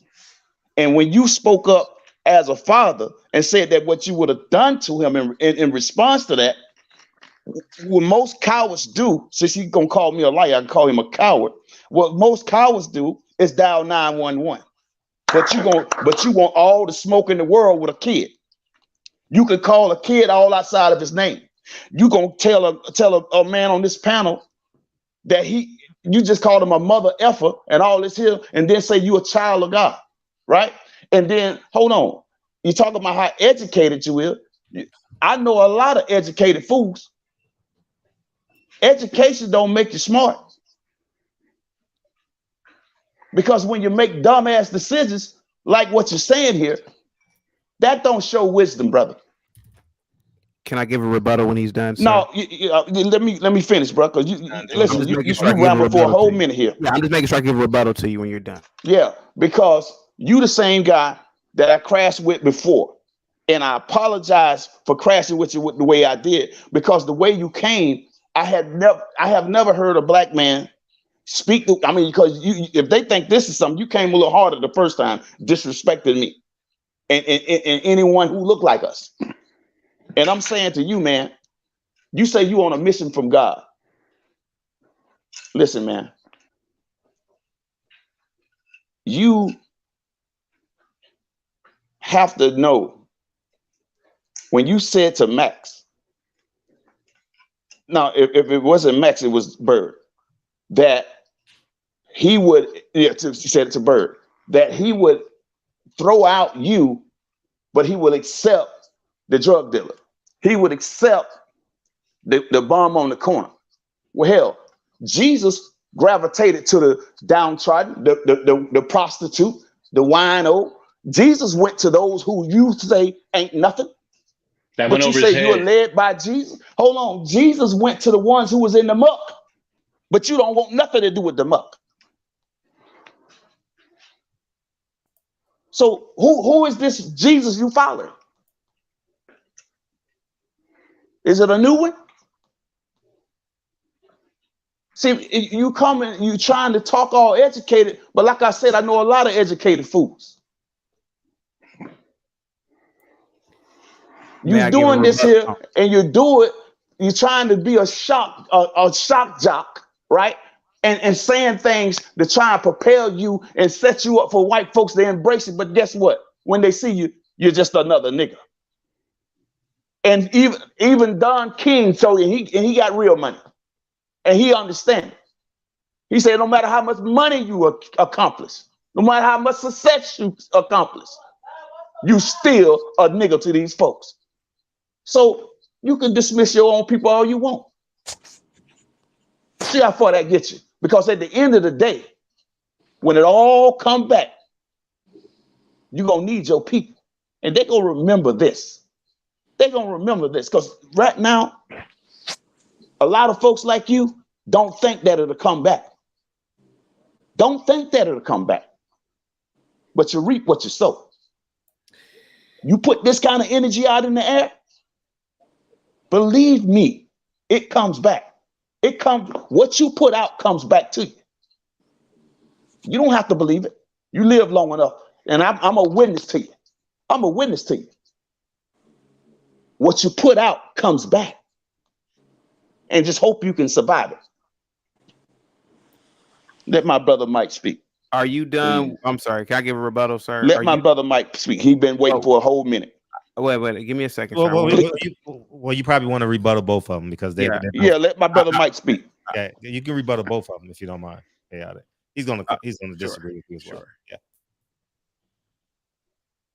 Okay, Mr. Fuller. His mic. Yeah. So, I'm kind of speechless, to be honest. I mean,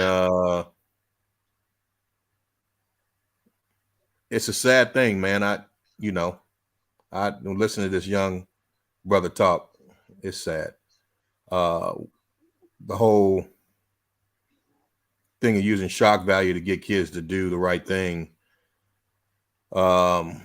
You would definitely have to follow it up immediately by using it as a teachable moment. And you talk about how intelligent you are and this, that, and the other.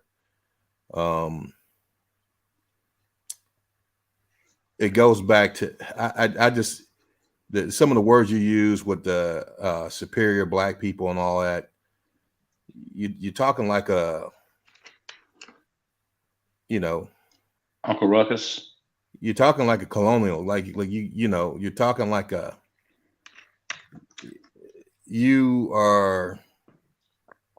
it's just an embarrassment, man. The thing is, for me, there's no such thing as superior, inferior. There's no such thing as that. There's a reality that some people understand the history, understand the things that are going on, and understand what needs to be done to correct this situation. And there's people who are completely lost. It has I just think, you better be careful when you start talking that inferior, superior stuff. You're superior black and all that. God hears you speaking. I don't know if you realize that or not. But pride cometh before the fall, brother. You need to realize that if you are living a life that's something that's worth giving honor or credence to, that's the grace of God. That's not you. You come from the dust just like everyone else. Ain't nothing special about you. If you know something that's beyond what others know and realize, then it's your job to teach that. If you do use the shocking language that you say you use, then also follow that up make sure you follow that up immediately with a teachable moment in order to instruct the new state of mind that these children need to have, teaching them about their history, who they are, and teaching them about the society that we live in. You know, your mindset is just, it's sad. I'd rather, it's just the mindset of a colonialist, in my opinion. The slavers. You have a mindset that's similar to that. There's nothing. I guess you think because you have an education that you're superior or whatever. I'm almost certain that I have 3 times as much education as you do. And if you want me to lay it out to you, I will. But the way that you talk to folks, that's not right.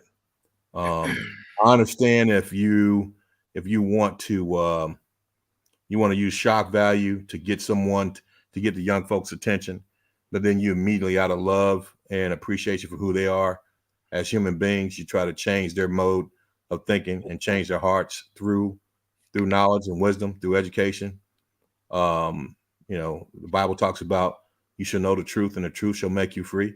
So when the truth shall make you free. So when you teach these kids the truth about what's going on around them, about the history of this country, the things they need to do and the reasons why, and that's the operative word too.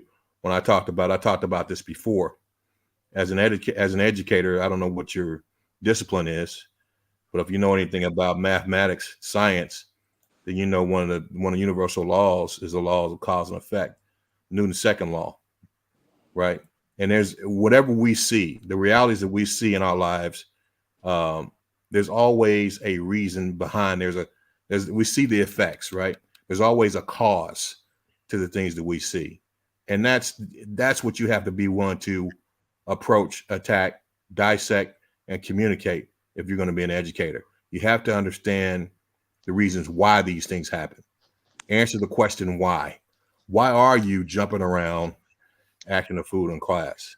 What brought you to this point that you're at today in 2022, where our people are responding and behaving this way? There's the why behind it, not just a bunch of niggers.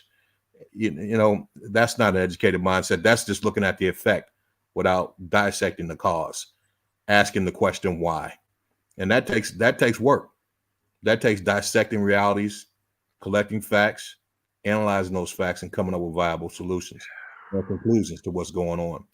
You need to change your ways, brother. May I give a rebuttal now, please? Well, yeah. Go ahead. Okay. Thank you. I enjoyed the Martin Luther King, Maya Angelou speeches that you victimhood Negroes were giving me. Let me get to you first, Michael Fuller. I'm calling them niggers because they are niggers, sir. They've grown up in a society, sir, that has provided them with free education. They're growing up in a society, sir, where they are a first world citizen. The standard of living for the American is higher than 90% of the people on the planet. 90%. Their parents are niggers. Their parents, instead of doing homework with the kids, instead of being involved in their education, their parents would rather watch TV all damn day and get involved in ignorance. It's not the white man, sir. It's not the white man. Other groups of people come over here from third world shitholes and outperform African Americans and a lot of whites now, sir. Stop making excuses for them. They have libraries at every corner in the inner city, sir. They get free food in school, sir. A lot of their mothers are on welfare, sir, and get free subsidies from the government, sir. You're making excuses. What you're talking about. Sir, I did not cut you off, Michael Fuller. Give me a second, my good sir. Sir, you're making excuses for them. These kids come to school and they act a fool, sir. They don't care about the lessons, sir. They're being told by their degenerate parents that they can do anything that they want to do. They can bring their phones to school. They can come to school as in a fucking fashion show. Can I curse over here? Barbershop conversation. Sorry about that. Yeah. Sir, they come to school like it's a fashion show. They only care about clothes and being on their phones, sir. I was a teacher. Sir, give me a second. I was a teacher for many years. I'm not making excuses. Michael, you can make as many excuses as you want. That's fine. I came on this panel to give my opinion and perspective. I respect yours. So please respect mine. I'm not trying to convince you to believe in what I believe. I'm not trying to convince you to believe in my opinion. I'm listening to you guys and I'm just being quiet. I was an actual teacher though. And I can tell you, sir, these kids don't care about those Martin Luther King speeches you're giving. These kids, their love language is brutality. And not just the kids, sir, our entire race. It's brutality. So let's stop with the bullshit, sir. Give these Martin Luther King speeches to the little dope dealers that are poisoning the black community, sir. Give these little Martin Luther King, Maya Angelou, Malcolm X speeches to the little gangbangers who are carjacking and committing all these crimes in the inner city. Not me, sir. I'm not trying to use my education for anything, sir. Truth be told, sir, I always proclaim that I'm dumb as shit, sir. I'm just a fucking ape wearing clothes, living on a floating rock in infinity. I never profess that I'm just so smart. There are things that I don't know and will never know. You're saying that I'm smart. Now, and to you, Deacon, no offense to you, sir, your toughness, sir, means absolutely nothing, sir. Now, you're saying that I would have never said that to a man. Sir, you have absolutely no idea what you're talking about, sir.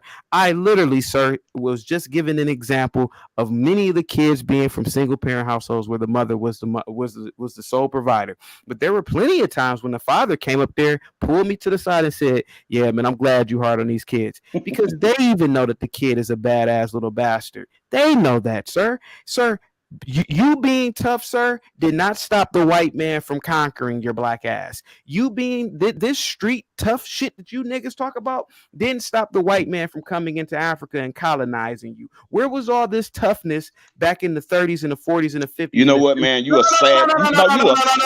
No, listen, Fred. How can you allow this crap to go on, man? This man is disrespecting his man. Can you drop him? Thank you, sir. I was quiet. Where was all this toughness? Where was all this thug shit in the 30s, 40s, and 50s when the white man supposedly was stringing your black asses on the tree? Where was all this tough shit at back then, sir? Your niggas aren't tough. You weren't tough back then. You ain't tough now, and you don't scare a nigga like me because I already know you're full of shit. The white man has nuclear weapons, sir. You go to the most advanced Western European countries. The white man has nuclear weapons. You go to the most advanced European countries. They're producing their own fucking weapons, helicopters, and planes. The nigga ain't produced a damn thing. You honestly think that that you're gonna tell me that I wouldn't say it to a man? A man? What man? A man who's working for the white man like you, sir, Deacon? Deacon, let me tell you something, sir. You can sit up here all day long and call me whatever you want, sir. I bet you, sir, you have an iPhone. I bet you have a fucking luxury vehicle. And I bet you, sir, you live in the white man's house that the white man built. You got the white man's bank account. Sir, I will expose you, sir, every inch, tooth and nail. You don't love black people, sir, because let me ask you something, sir. How come you don't live in one of the many 50-something black African nations in Africa? You don't love black people, sir. How come you don't live in the black Caribbean? How come you don't live in Brazil around blacks? Sir, I will expose you, sir. So just let me come on the panel and give my opinion, sir. So because sir, you do not want to take it there with me, sir. You're on the white man's StreamYard, sir, that the white man invented, sir. You are on the white man's Wi-Fi that he invented. But you got a nerve. You're telling me, sir, that I'm cooning? Sir, you are out of your fucking mind, sir. You give the white man just as much money and just as much power as I'm doing right now, sir. You're paying your car note. How come you don't go to a black welder and have a black man weld you a bike so you can ride a bike to work? Because you ain't gonna do it. How come you don't build your own fucking business and hire blacks? How come you ain't doing that, sir? Because you don't want to do it. How come you ain't moving to Nigeria, sir, living around an entire country full of niggas? Because you don't want to do it, sir. I will expose you, sir, for the fraud you are. And, sir, let me tell you something, sir. And going back to what I was going back, sir, your toughness means nothing. Because Let me ask you. No. Where was your toughness, Negro, when that white man had his neck on George Floyd? I mean, his knee on George Floyd. With all these niggas standing around, how come not one nigga ran over and pushed that white boy off that nigga? Because you're scared of the white man. All that thug shit goes out the window when the white man is beating the fuck out of you, sir. You don't know. like him, Fred. Sorry. When all those niggas that drove by Rodney King getting the fucking shit beat, sir, all those cars are you. I was a kid, sir. I saw 50 fucking cars driving down that street. I bet it was cars full of niggas, cars full of Hispanics. Not one of those cars stopped because, nigga, all that tough shit you're talking about is bullshit, nigga. Stop the cap, nigga. You live in this white man's country because you love it here, nigga. And you got the nerve to come at me. Nigga, I have more racial pride than every fucking body on the panel and everybody listening, sir. I have enough. You're delusional too. No. Give me a second, sir. I let everybody talk. Give me a second. We ain't talking shit. You talking shit. Get him out of here. Can you? I was respectful. I'll mute Fred. He's fine. Go ahead. I have more racial pride than all you niggas do because I will expose niggas for what they are. Niggas will support the white man tooth and nail. They support his Hollywood. You watch all the white man's movies. You buy his Little Debbie snacks. You go to Ruth Chris. You get a white man all your motherfucking money. Then you got the nerve to cry about inflation. I will expose niggas. Don't fuck with me. Now, you mentioned Don King, sir. He's off the panel. You mentioned Don King. Don King, you talking about Don King, the very same man that benefited off the white man's boxing associations and became a fucking millionaire who doesn't live around niggas? What the fuck? Who are you talking to? Don King don't live around niggas. Don King got all that money, sir, and he did not live around niggas. Don King got all that money and moved around whites, and he's tricking your black asses into thinking that the white man is so bad, but for some reason, he's made hundreds of millions of dollars in their boxing association, sir. They're tricking you. Same thing with LeBron. This bitch nigga, he gets on Twitter. He talks about all this race shit. LeBron doesn't live 50 miles within a nigga. He lives around white folks. So you niggas can sit up here all day long and get mad at me for what I said to some kids. But nigga, I will expose you. Tell me anything that I said was a lie right now. Go ahead, anybody. D. Mitchell. You weren't. Hold on. Max, Bert, Michael. What turn is it? Yeah, I got something for you. It's Centos, and then what did I lie about? I want to know one thing I lied about. I bet your car white. Sir, I love the white man society. I'm not lying to you. You niggas are pretending. You show it. I never said I didn't love it. You show it. You just make yourself like a big old fool. You niggas would live in a fucking mud hut if it wasn't for the white man, sir. No, actually, I got it with my hands. I work for myself. Would live in a mud hut if it wasn't for the white man. I bet you ain't still. I bet you ain't still a teacher. Would live in a mud hut. Answer the question. Are you still a teacher? Are you still a teacher? Of course, I don't teach anymore, sir. No fucking duh. All right, let's black ass will live in a mud hut, sir. I live in a mud hut. Chaotic. Let's Centos get off. Go ahead, Centos. Yeah, I'm sorry. Well, at this point, Fred, I just had one question for Chaotic. Truth. When you were referring to the kids as being the ends, the ones you were teaching or what have you, what made them the ends? Was it the actions of them or the color of their skin? The color of their skin, sir. The color. Now, okay, you asked me one question or two questions. Go ahead. Hold on, bro. Okay, you asked me one question. And as far as the white kids or Hispanic kids or Asian kids that were in those classes that acted similar, what did you refer to them as? Well, I called the entire classroom niggas, but here goes the thing, sir. I don't give a shit about white kids nor Asian kids because I'm not white or Asian. I don't care about their degeneracy. See, I want black people to win. So why on earth would I try to uplift them? See, I'm saying that word to uplift blacks into, damn, why he call us that, man? Because what I noticed is, sir, when you call them that, they all of a sudden want to do work. They all of a sudden want to get their act together. And it's not just kids, it's adults. Look at how you guys are acting right now. You guys are probably going to read Elijah Muhammad. You were probably teaching detention home kids because he's sitting there he's lying. You guys, Birdman, please. You guys, and I'm broaching the conversation. Thank you so much. You guys are probably going to go read Message to the Black Man after I get done, because you guys are like, why was he saying that? Why did he call it that? Because, sir, we need to hear that reset word. See, we need to hear it over and over. So that's why I say whites should say it again, Asians should say it, should openly say it. Black, and especially blacks. We need to start saying these words, man, to get our act together, man. Because you guys have so much energy for me. Do you have this energy for the dope boy in the damn neighborhood? That's what I'm trying to figure out. Or the prostitute or the gangbanger. Do you guys have that much energy for these niggas? Why do y'all have that much energy for me? I'm peaceful. I pay my taxes. I have my own business. Go ahead, sir. Yeah, Birdman. I'm gonna say this, and I'm gonna pause for the cause. I heard what you just said. I too was a student at one time in public schools, and when I was in high school, I had a dear teacher, male teacher, black African American teacher, very stern, very hard on our brothers and sisters, purposely because of some of the things that you're saying. But he had a different tactic. He got on to us for our actions, but he also educated us on what we shouldn't be doing. And he educated us on that word, the N word, the history of it. And he also taught black, he pushed for our high school to allow him to teach black history. Okay? And this brother was hard as nails, but his teaching was not to demean us, but to truly uplift us by educating us the wrong and intent of that, the origination of that word, and which made us sit back and punt and think twice before we use that word through our lips. And the way that you're saying you did it for uplifting, I don't know if that's exactly how you did, but I don't see how I could have uplifted the kids that way. I could be wrong with about your methods, but the methods that I watched and witnessed and endured myself from a teacher to a child, I think it had a very profound impact on my life and my thinking.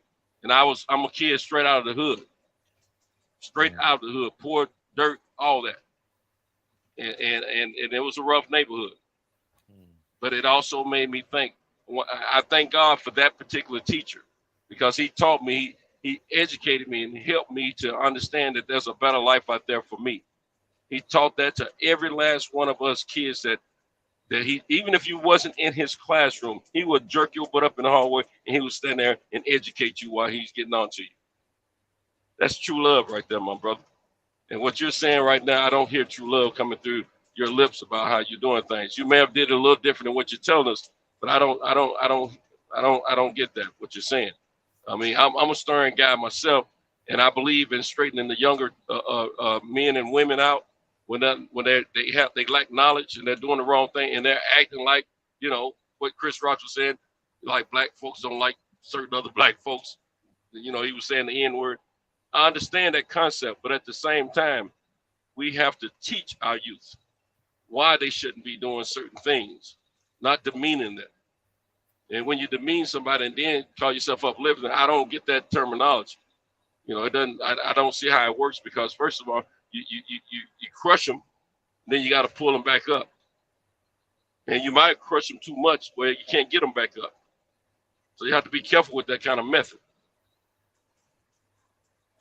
Birdman. Yeah, Birdman. Well, Max, you want to respond? I'll let you go after him. Okay. Is Max going first? No, go ahead, Birdman. All right. First of all, he said all the other nations and all the other students are excelling our United States students, our American students. That's, you know why? Because we take a vacation for everything. There's a holiday for everything. There's Corona we take out for everything. That may be one reason why. And on the other things you were talking about, you calling kids out of their name. At what age group did you teach, if you don't mind me asking, so I can finish? So we're talking about, so I don't know if they have junior high school where you're at. I know a lot of the junior high schools are combined into high schools now, but these were 6th, 7th, 8th graders. Sometimes they were high school students. I never really gave a lot of smoke. Well, first of all, I never really was around, grade like 3rd, 4th, 5th graders, but typically junior high school students, high school students. All right. Well, for me to finish this, I'm going to say it like this right here. You said you wanted the black students to excel. As a teacher, you should want all your students to excel, not just the black students to excel. Negligence doesn't help them. Just keeping them the same as you would do all the other students. We don't need any extra help. We just want to be treated fair, for one. We don't need to be talked to any kind of way. We want to be talked to like you would talk to the other people. And on the other thing, it doesn't matter what race you are. It doesn't matter what events take place.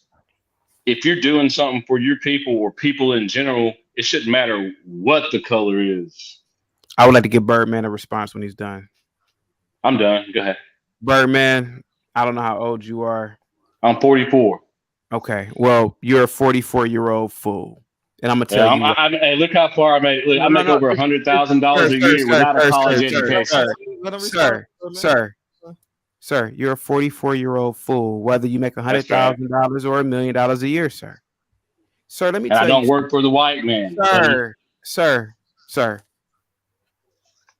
We are in a race. You have the black race. You have the Jewish race. You have the Asian race. See, you niggas don't want to compete. The Jew is competing. The Asian is competing.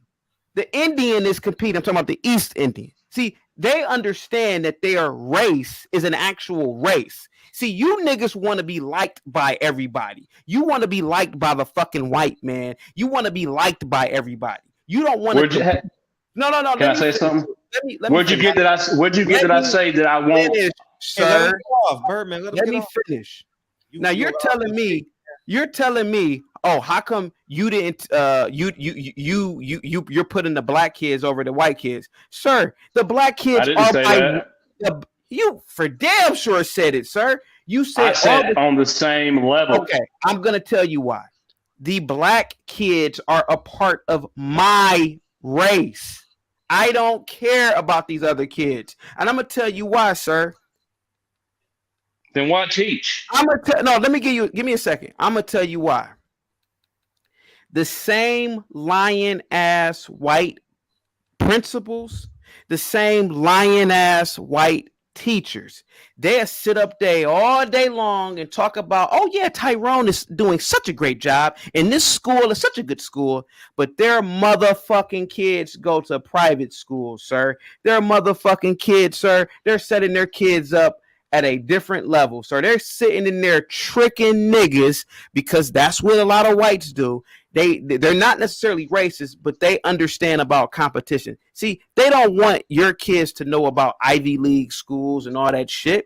See, they're tricking you. They'll sit up there all day long and tell you that Martin Luther King High School, I'm just giving you a name of a random school. They'll sit up there all day long and tell you, oh, Martin Luther King High School is a great school. Well, how come, bitch, you ain't sending your kids here? Same thing with those principals, sir. How come you ain't sending your kids here? How come your kids? Because, sir, they know that those schools are inferior, sir. See, they'll sit up there all day long and say, well, I'm helping black people out all day. I come to school and I teach and blah, blah, blah. But, sir, in actuality, they're not helping black people. They're there for a paycheck. Their kids are going to the best school, sir. They're tricking you. I was a teacher. I sat up there, sir, and saw white teachers, liberal, white, little lesbian teachers. They'll have a nigga, Tyrone. He's 16. He's reading Dr. Seuss, and the white bitch is saying, oh, Tyrone is doing such a good job. Sir, I actually saw shit like this. And then a nigga, a black parent would say, wow, man, you know, my kid, he doing good. Man, you got these schools, man, where there is an inferior educational product. You could have broke that cycle. You chose not to. Sir, hear me out. No, I'm asking you, what's your excuse for not trying to break the cycle? Since you know that, why didn't you try to help and break the cycle? Breaking the cycle is telling these people, stop breeding all these damn kids into existence. Breaking the cycle is telling them, stop sending your kids to these inferior ass public schools. Breaking the cycle, sir, is telling these kids, hey man, you're in competition with these Jews. You're in competition with these Asians. Fuck all that. We got to help everybody out. The black man should only help out his own people. These other groups of people, man, they may not say this shit, but they're helping out their own kind. You niggas want to be liked by everybody. You niggas want to be equal to everybody. I don't want to be equal to the people, sir. I want to win. And I want black people to win. You know how many motherfucking places I go and the white man is building another skyscraper? He's putting down another road and you niggas are gangbanging still? Sir, it's because of that inferior education. So yes, me calling the kids the N-word may help. Damn, man, I'm about to prove to that nigga that I'm gonna pull up here one day and I'm gonna have a... See, I want kids to prove me wrong. See, you niggas coming with that Maya Angelou bullshit, man, that's soft shit. Fuck that. You better come with, hey man, get y'all nigga asses together, nigga. Because when you play football, when you do this, the black head coaches, all that shit, he'll cuss you the fuck out. So why is it different when you're playing a silly ass game? No offense to anybody who play football. So why can the black coach talk all types of shit to the black kids playing football and trying to get them together? But how come he can't talk shit to them in the classroom? You got black, you guys are follow boxing. These you fucking think Floyd's father was talking to him nice in the gym? Stop it. Yeah, Floyd, yeah, get the fuck out of here. His dad was probably cussing him out when he was a kid. You little bitch. But that's his dad, though. Max want to respond. Go ahead, Max, and then Michael Fuller. Yeah. Once again, I don't disagree with a lot of points that Chaotic Truth be making. And I'm not really someone that gets offended by delivery either. My only problem with anything you said tonight, Brett, is just calling anybody, especially children, just a hard R. And that's like in front of me, right? Because I'm not gonna see here. I ain't gonna fucking jump through the internet. I can't do nothing about it. So I can only speak on my personal opinion if it happened in front of me or if I was privy to it to someone that I know that was in that situation. Other than that, it is what it is. I know that the actions I would choose to do would be in the category of the shit you talking about perpetuating this mentality, but it is what it is because at the same time, part of being a man is defending, protecting your loved ones. So if that was my niece and nephew in middle school, 13, 14 years old, acting a motherfucking fool. You want to call him a fool? You want to call him anything else? You know what I'm saying? You acting like clowns, whatever you want to say. If you want to be stern, if you want to be one of them hard-nosed teachers, I get it. I would prefer that. But it's just the word, which I do want to point out.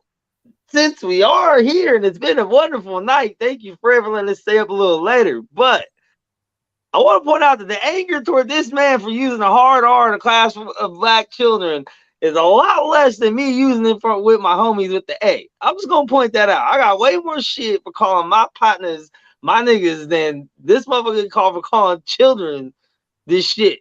It need to be a teachable moment. You know, what the fuck are we talking about? All of a sudden, like, this is not the same energy I got from y'all. Is it just because of skin color? Does it come down to that shit again?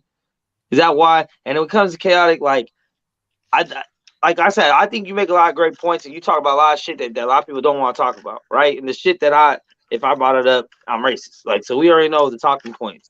But when it comes to you saying like you don't really care about how other race and other kids do as a teacher, I mean, I can understand that as a parent, right? I tell my kid all the time, I'm not that person's parent. I don't care about that other kid in the classroom that does this. You're my kid. I get that.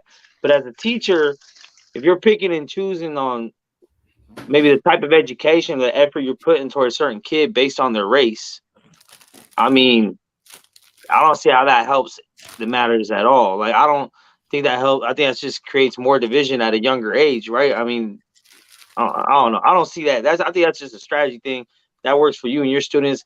I don't know. But if I heard that also said about my kid, if I heard that her black teacher kind of don't really give a fuck about what happens to her because she's not black, I'd have a problem with that too. It probably wouldn't be a pack out, but it'd be a discussion. I'll show up to school and discuss it.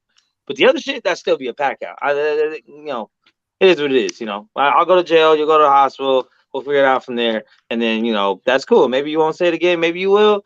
And if you say it again, there's another pack out. So, it's just that type of stuff. But other than that, man, I don't disagree with a lot of your points. I think you you just choose weird ways to get into them. Okay. Mr. Fuller. Yeah. Again, what the guy is saying here is a lot of it's true. I mean, in regards to the way that the inner city school system is set up, where it's set up to make sure that the inner city children cannot compete with Caucasian mainstream American children, or any children. We talked about all these different ethnicities are in America. They are set up so that they will perpetually occupy the lower class, the very lowest class of American society. We know that the education is extremely inept, inferior. We understand that.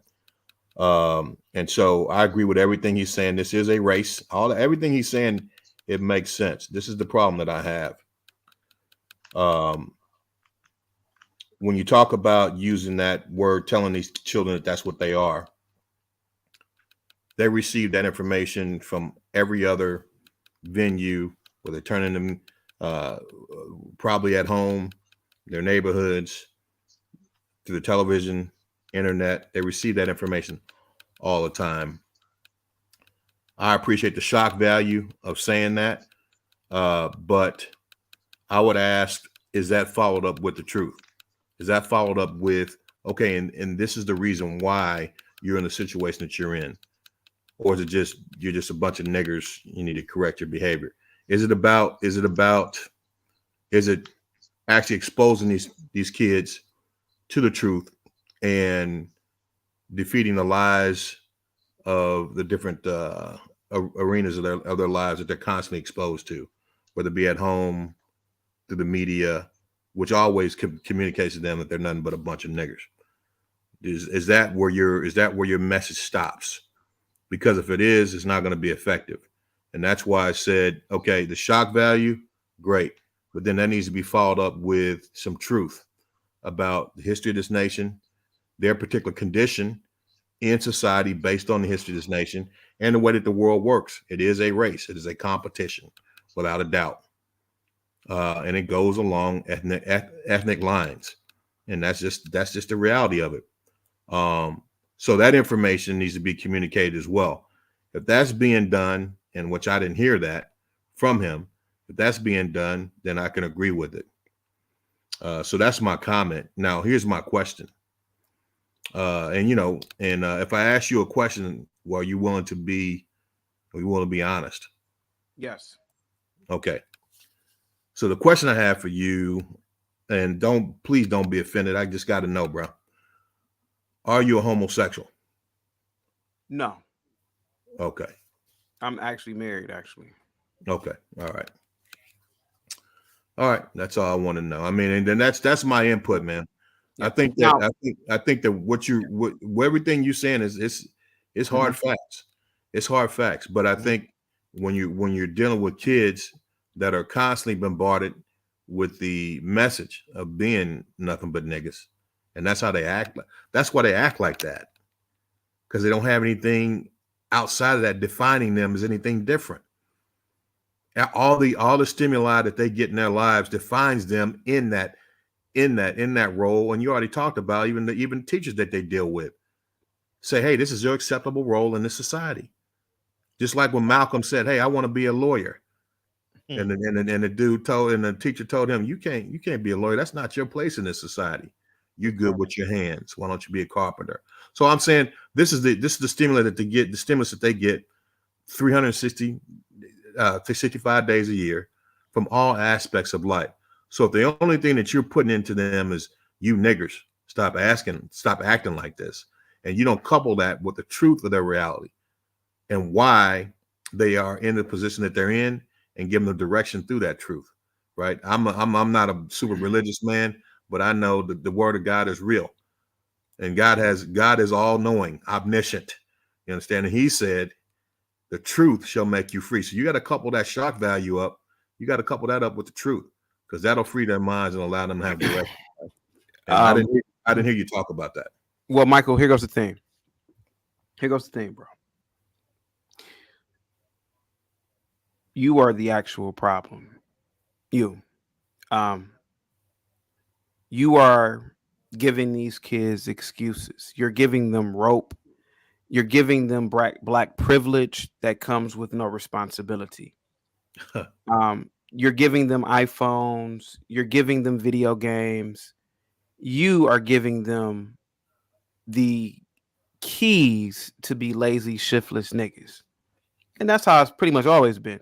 You see, so why would I do that? Well, because you are part of a victimhood culture, and you are a Generation Xer, which, in my opinion, is one of the worst generations, not just for black people, but for white people as well.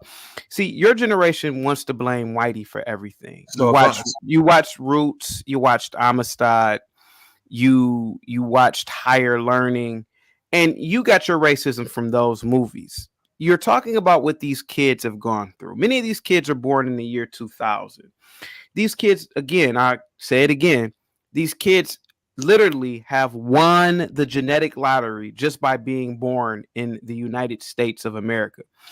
There's nothing stopping these kids from being doctors, lawyers, engineers, business owners, etc., other than going to the library and focusing on what you want to do. It's not just black people too, it's whites. Nobody is holding these black kids back from going into the school of chemistry or the college of biology on a college campus. Sir, you say that you're educated, so you know this as well as I do. If you went to a predominantly white institution, who was hanging outside of the mathematics building? It wasn't blacks. It was typically Asians or East Indians. Who was getting the bullshit degrees? It was blacks. It was liberal whites with purple hair. They were getting the psychology degrees, sociology degrees, underwater basket weaving degrees. I don't blame my failures on whitey, my family. I blame my failures on me and alcohol whenever I have a failure, sir. It's about time as men that we start taking accountability for our actions. Sir, there's no white man holding anybody back. There's no white man holding you back or anybody on this panel. There's no such thing as oppression, sir, in this country.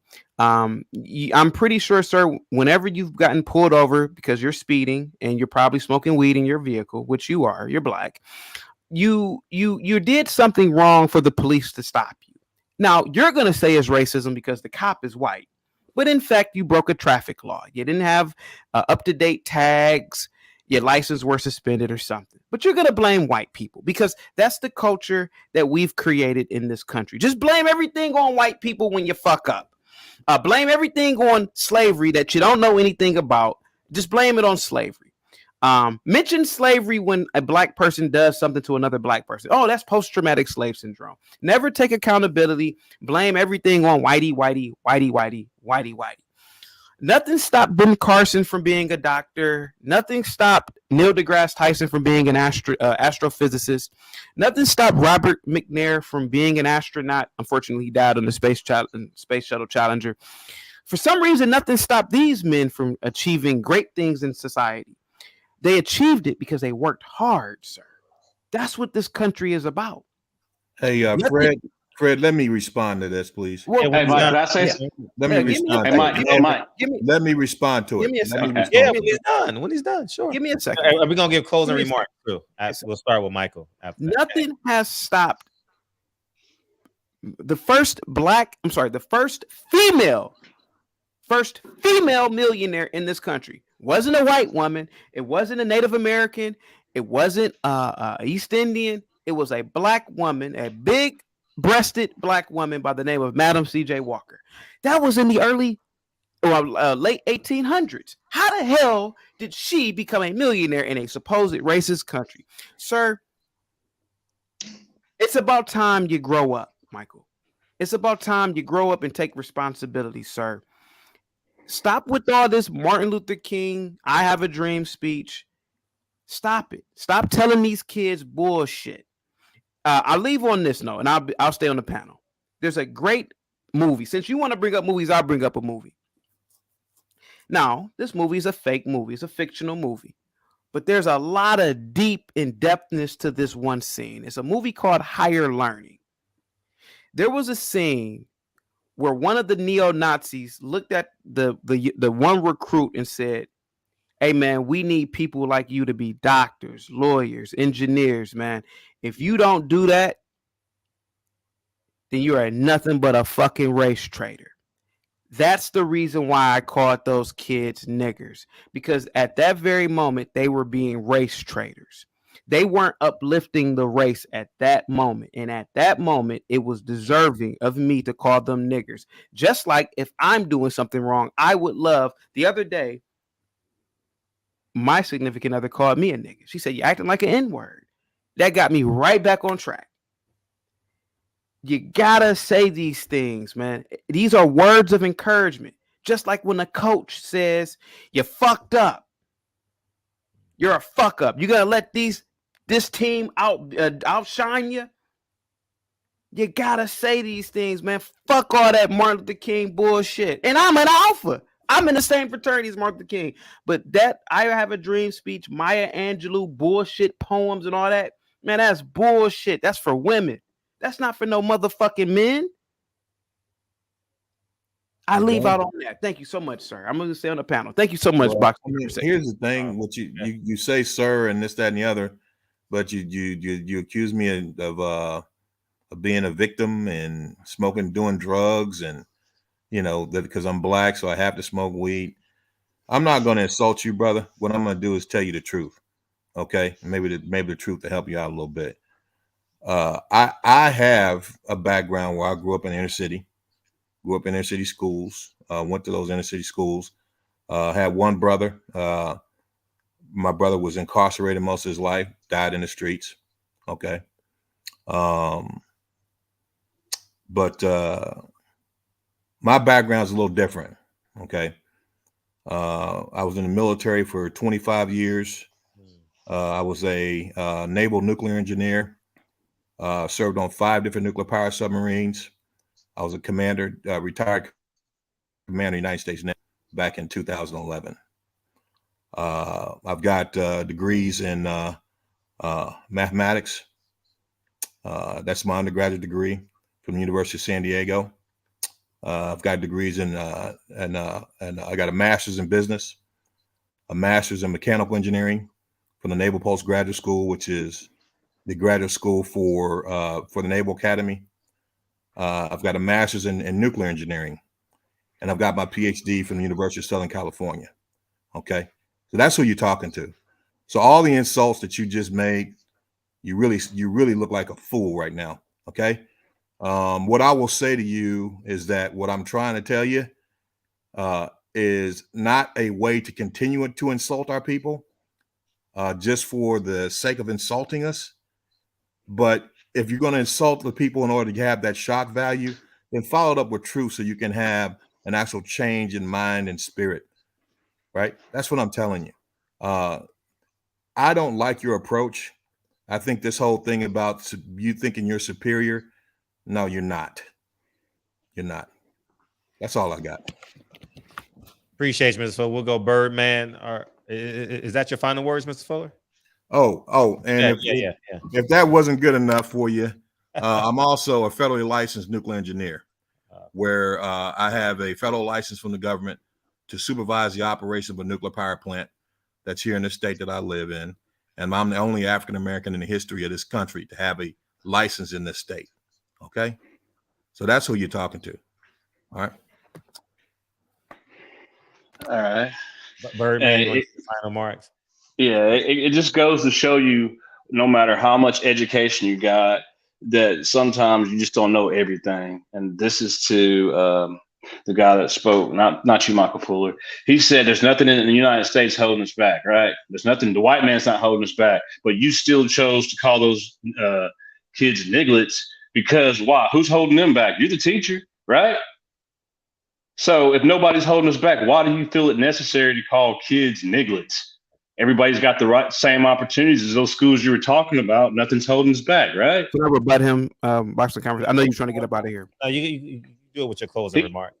All right, and my closing remark is, man, just be kind to one another and be respectful to one another, no matter what.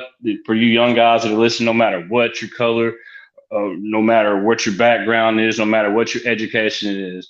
If you're a young teenager, it's going to be up to you how your life is determined. Just motivate yourself, push, and learn from us guys. You know what I'm saying? You know, you don't have to boast about anything that you do. Just be mindful and respectful of people. The N-word's bad to some people, is good to some people, but you know, people been through a lot for it, so probably just better not to say it. You can be cool other ways, and you know, respect everybody, whatever race you are. Appreciate it. We'll go Max. I'm kicking y'all out, so y'all don't rebuttal, man. I appreciate you, Mr. Fuller. Thank you for kicking off the conversation tonight, dog. Thank you. Okay, he's gone already. Okay, cool. All right, appreciate you. I'm kicking you out, Bird, man. I don't want no more rebuttals. We go Max, Chaotic Truth, and then Centos. Yeah, man. Yeah, man. Once again, Fred, you did it again. Thanks for the platform. Getting some real conversation going about subjects I'm pretty sure a lot of people wonder and think about. I mean, this shit definitely took a turn, though. You know, it was what it was. I still stand on. I mean, just to summarize, I still stand on my points of how I feel about, you know, using the word amongst friends and shit. I still stand on my point on how I feel about chaotic using it with the kids. But I will say this, it is kind of ironic because, you know, having two black brothers, I've heard my two black brothers say the hard R more than anyone I've ever heard in my life combined. Like anyone outside of them two that I could add up that I've ever heard say hard R's, it still doesn't add up to like a tenth of these two. So I don't know I still don't like it, even when they do it, and they're my black brothers. I don't like the shit, you know, and don't sit around kids and that shit. But at the end of the day, man, we're all individuals, man. We live our life the way we see fit in our environments, however we get by. Obviously, what we choose to be doing is working for all of us in our own way. You know what I mean? I'm pretty sure everybody has a decent life offside this platform. So, you know, it is what it is, man. I appreciate those that feel they need to come and correct, but at the end of the day, we all grown men, man. So I got love for everybody, regardless of skin color. You already know how that go. But yeah, man, don't be dropping no hard R's out here, black or otherwise. I don't like that shit. But do your thing. It's America, baby. Holla. Appreciate you. We go Chaotic Truth, then Centos, and then I'll have L call in. He's been waiting for a long time. Go ahead, Chaotic. You know, I think you are an incredible host. You allow people to talk and give their opinion. I want anybody in the chat, particularly if you're young, I want you to pay attention. Pay attention tonight. I came up here to give my opinion on the topic at hand. Just my opinion. I'm just one guy. I'm insignificant in the grand scheme of the entire universe. And truth be told, I'm insignificant in the grand scheme of the planet. I'm one of 7 billion people. Now, look at how the individuals on the panel, other than the host, they came at me. They came at me because there's truth in what I say. They're not coming at the drug dealer who is poisoning the black community. They're not coming at the Arab who opens up stores on every corner selling alcohol in Black and Milds. See, they're not coming at the mother who has 50 kids outside of wedlock who's polluting the community with all these damn kids. You see how they're coming at me? I don't do none of that. I don't drink. I don't smoke. I pay my taxes. I've worked in the community. I volunteered. And look how they're acting off of an opinion about correcting black degenerate behavior. See, they don't really want to correct black behavior. See, they like the dumb shit. Michael Fuller, you can sit up there all day long and talk about all your little degrees and blah, blah, blah. But that doesn't mean nothing in the grand scheme of things, sir. You're doing it under the white man's government and the white man's country. You ain't in Africa with those degrees. The fact of the matter is that I want you guys to give the same smoke to the blacks who are committing crimes, to the blacks who are littering, to the blacks who are acting like a damn fool on a daily basis. But see, you won't do that. See, you won't approach the nigga like Marlo from The Wire and say, yo, nigga, why you selling dope to the black community, nigga? Why you got all these? You're responsible for hundreds of dope fiends in the neighborhood. See, you black ass. See, you talk about me being afraid. See, I actually worked in law enforcement, nigga. See, but you won't do that. See, it's easy to pick a fight with me. Oh, he's okay. Oh, he's a little punk. He wants to. See, it's easy to pick a fight with me. But see, you niggas won't pick a fight with the pimp in the community. Hey, nigga, why you pimping all these black bitches? Why you sex trafficking these black women, nigga? See, you ain't gonna pick a fight with them. See, you want to pick a fight with me because it's easy. You want to do the easy thing. That's the difference between you and me, Mike Fuller. That's the difference. Salute to you, man. Boxing Conversation. Man, you have a great panel, man. Thank you so much, sir, for letting me up here. No, all the time. Centos. Appreciate you, dog. Hey. Yeah, let me say, it's a very thought-provoking subject last night and tonight. I caught the tail end here. Unfortunately, tonight I didn't get the alert, but I found it before it was over. So thank God for that. But appreciate you coming through. Thank you. Absolutely, bro. I will say this to Chaotic Truth. There was a lot of truth toward the end that you did speak on that I think everyone on the panel agreed with, as far as the race for the better education, the race for better standards of living, that we should be putting our children in positions to achieve those things. I think we all agree with that. And I don't know if you realize that or not, but we did. However, when you speak of, people not, doing things and exhibiting things for kids. Hold on, I got to mute for a second. Hold on. Sure. Yeah, I totally appreciate y'all. I didn't want to get that. But I was letting my brakes out. I didn't want to hear put that sound on. I've been in business for myself for 7 years, and it's gonna be part of what I do for the rest of my life until God calls me home. This business and whatever other business endeavors I get involved with. I constantly educate young men and women about empowering themselves to become entrepreneurs, or if they're not wanting to do that, if they want to strive to be an attorney or doctor or whatever, scientist, whatever they choose to be the best at what they're going to do, and work hard to be that. I also, when I get the opportunities, I speak to my young people that look like me about not being the type of person that society looks down upon. Try to be your best you. Try to strive for more. Don't worry about the environment that you're growing up in right now. Make that your motivation to want to get out and do better. That's the way me and a lot of the people that I grew up with, that's the way we thought. And the people before us, a lot of them thought that way as well. That's why you have a lot of greats of our skin color that have done well and worked hard to get those accolades, like you mentioned, with Hoskins and different doctors and attorneys and scientists and things of that nature. I would say this, all the education points that all the educational points that you made tonight, because for some people it's educational, about putting your kids in a situation where they win or they compete and they do better. And you're right, it is a race out here and it's a battle. That's great, and it was good to hear. People needed to hear that, and you were 100% right.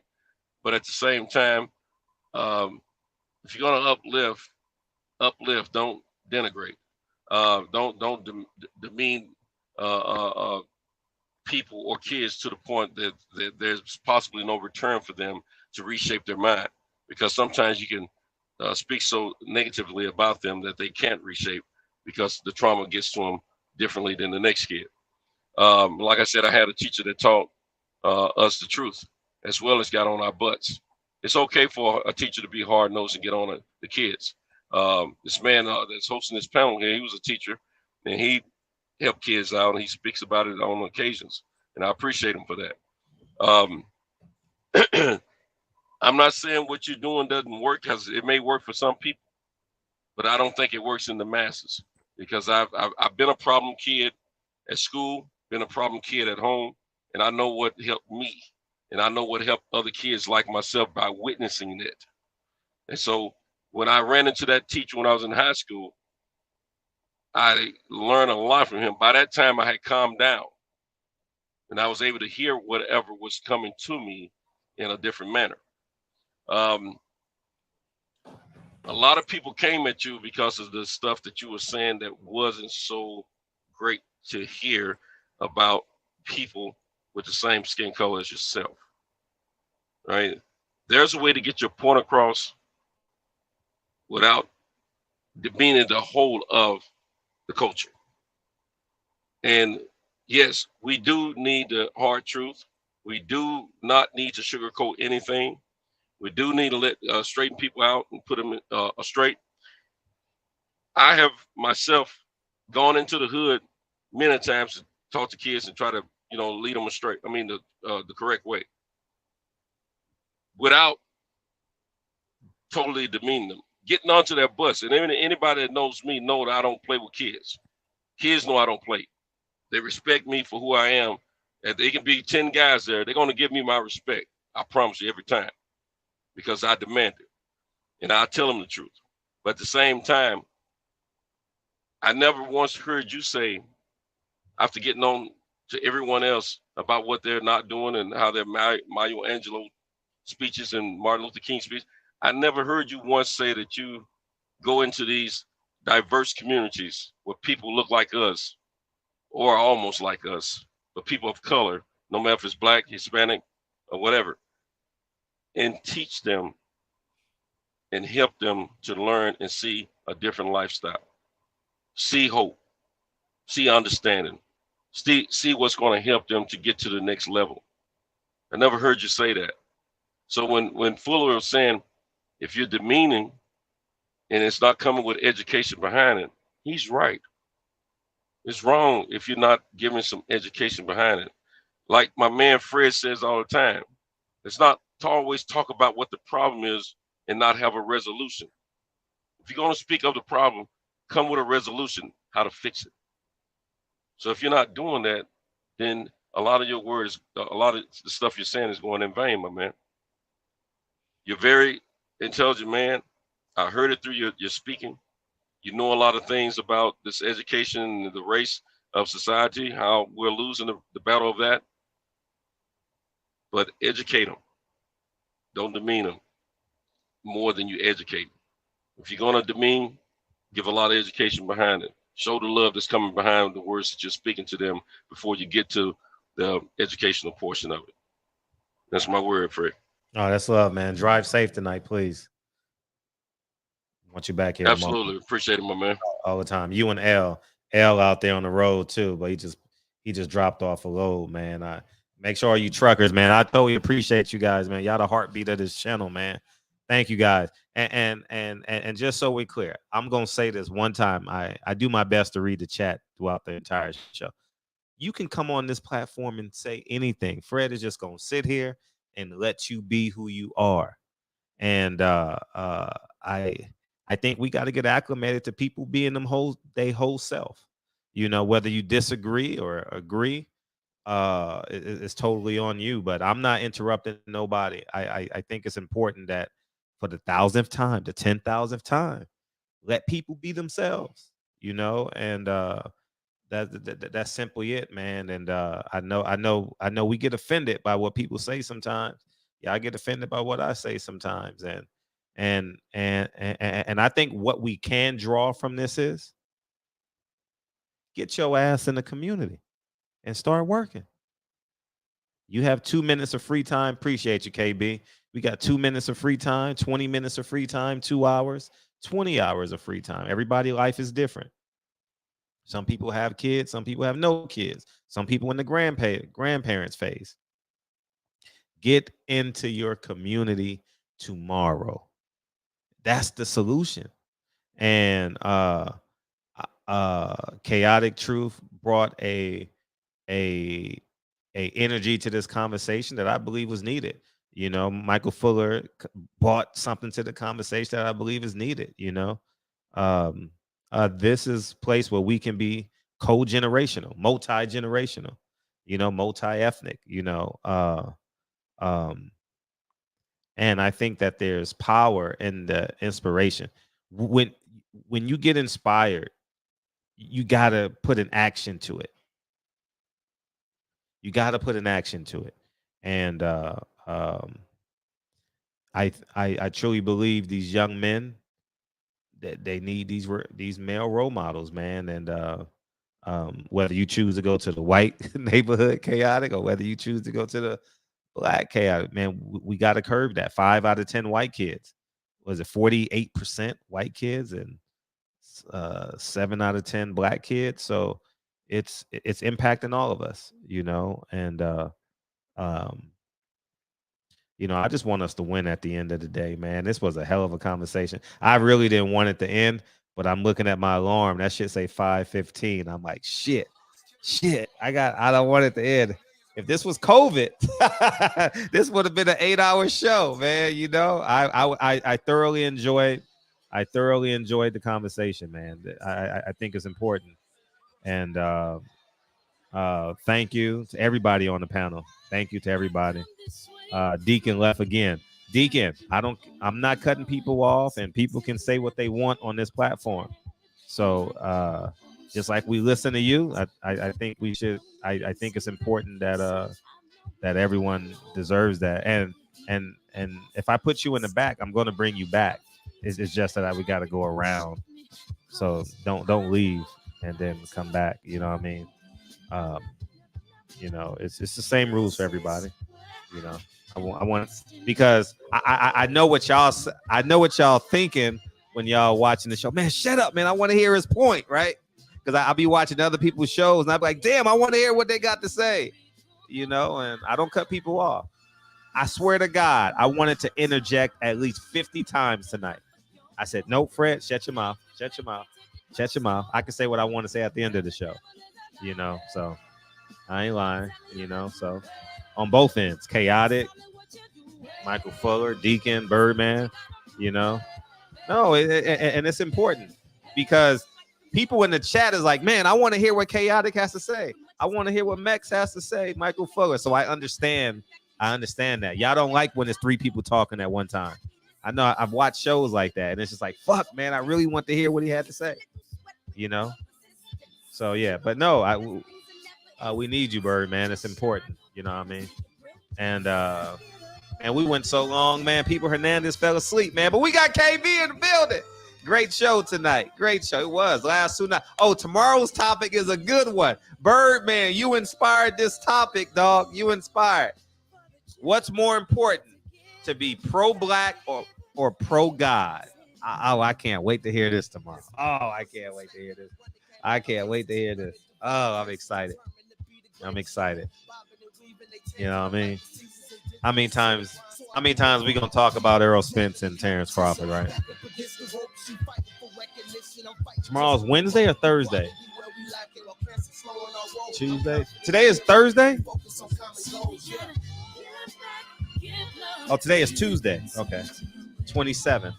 Yeah, it'd be pro God. Yeah, you inspired it. Right when you said it and they disagreed with you, I said, oh, this gonna be a good show tomorrow too. Hey, Deacon, man, you gotta hang with us, man. You got to stay with us, man. You can't get flustered. You got to stay in there. Got to stay in the pocket, man. Got to stay in the pocket. Don't want to flinch when you say you want the killer, man. We was like, oh, damn, Deacon. You know, it's all love, man. It's Wednesday. It's Wednesday now. 20 minutes away from Wednesday, man. Thank you guys, man. This was an awesome past 2 nights, man. Wow. Happy birthday, Kyle. Have a great night, man. Have a wonderful evening, Kyle. And Champ didn't come in the building. We were supposed to do cooking with the Champ. I guess we'll do it tomorrow. We'll do cooking with the Champ tomorrow. He wasn't in here tonight. But we could have did it right now. L, drive safe, man. Centos, drive safe, man. Appreciate y'all.